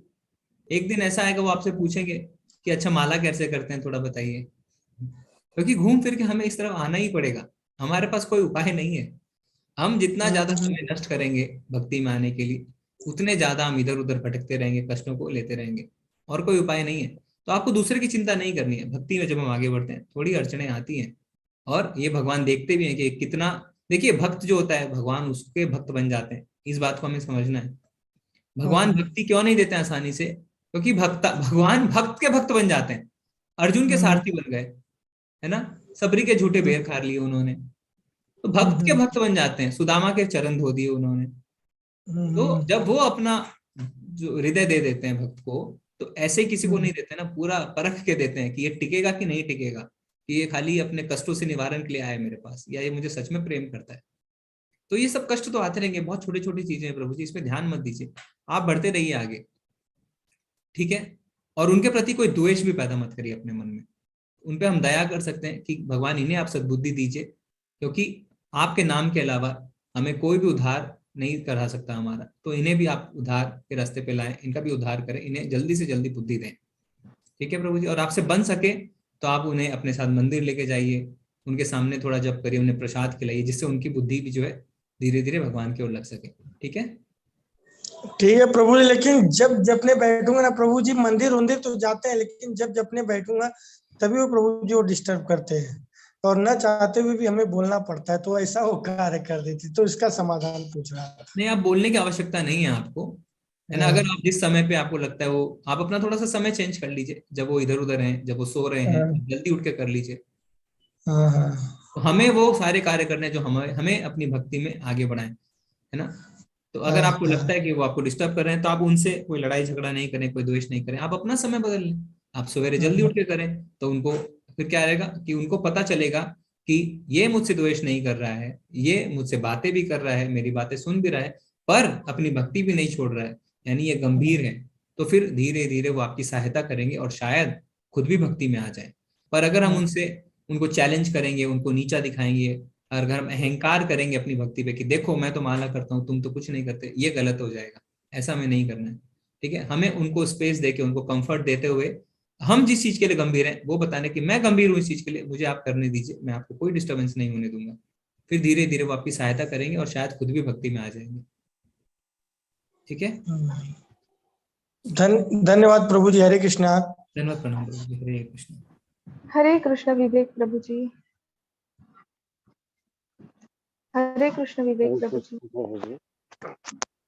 प्रभु जी, मेरा ये सवाल था, जैसे नॉनवेज और वेज, अपन कहते कि नॉनवेज ग्रहण नहीं करना।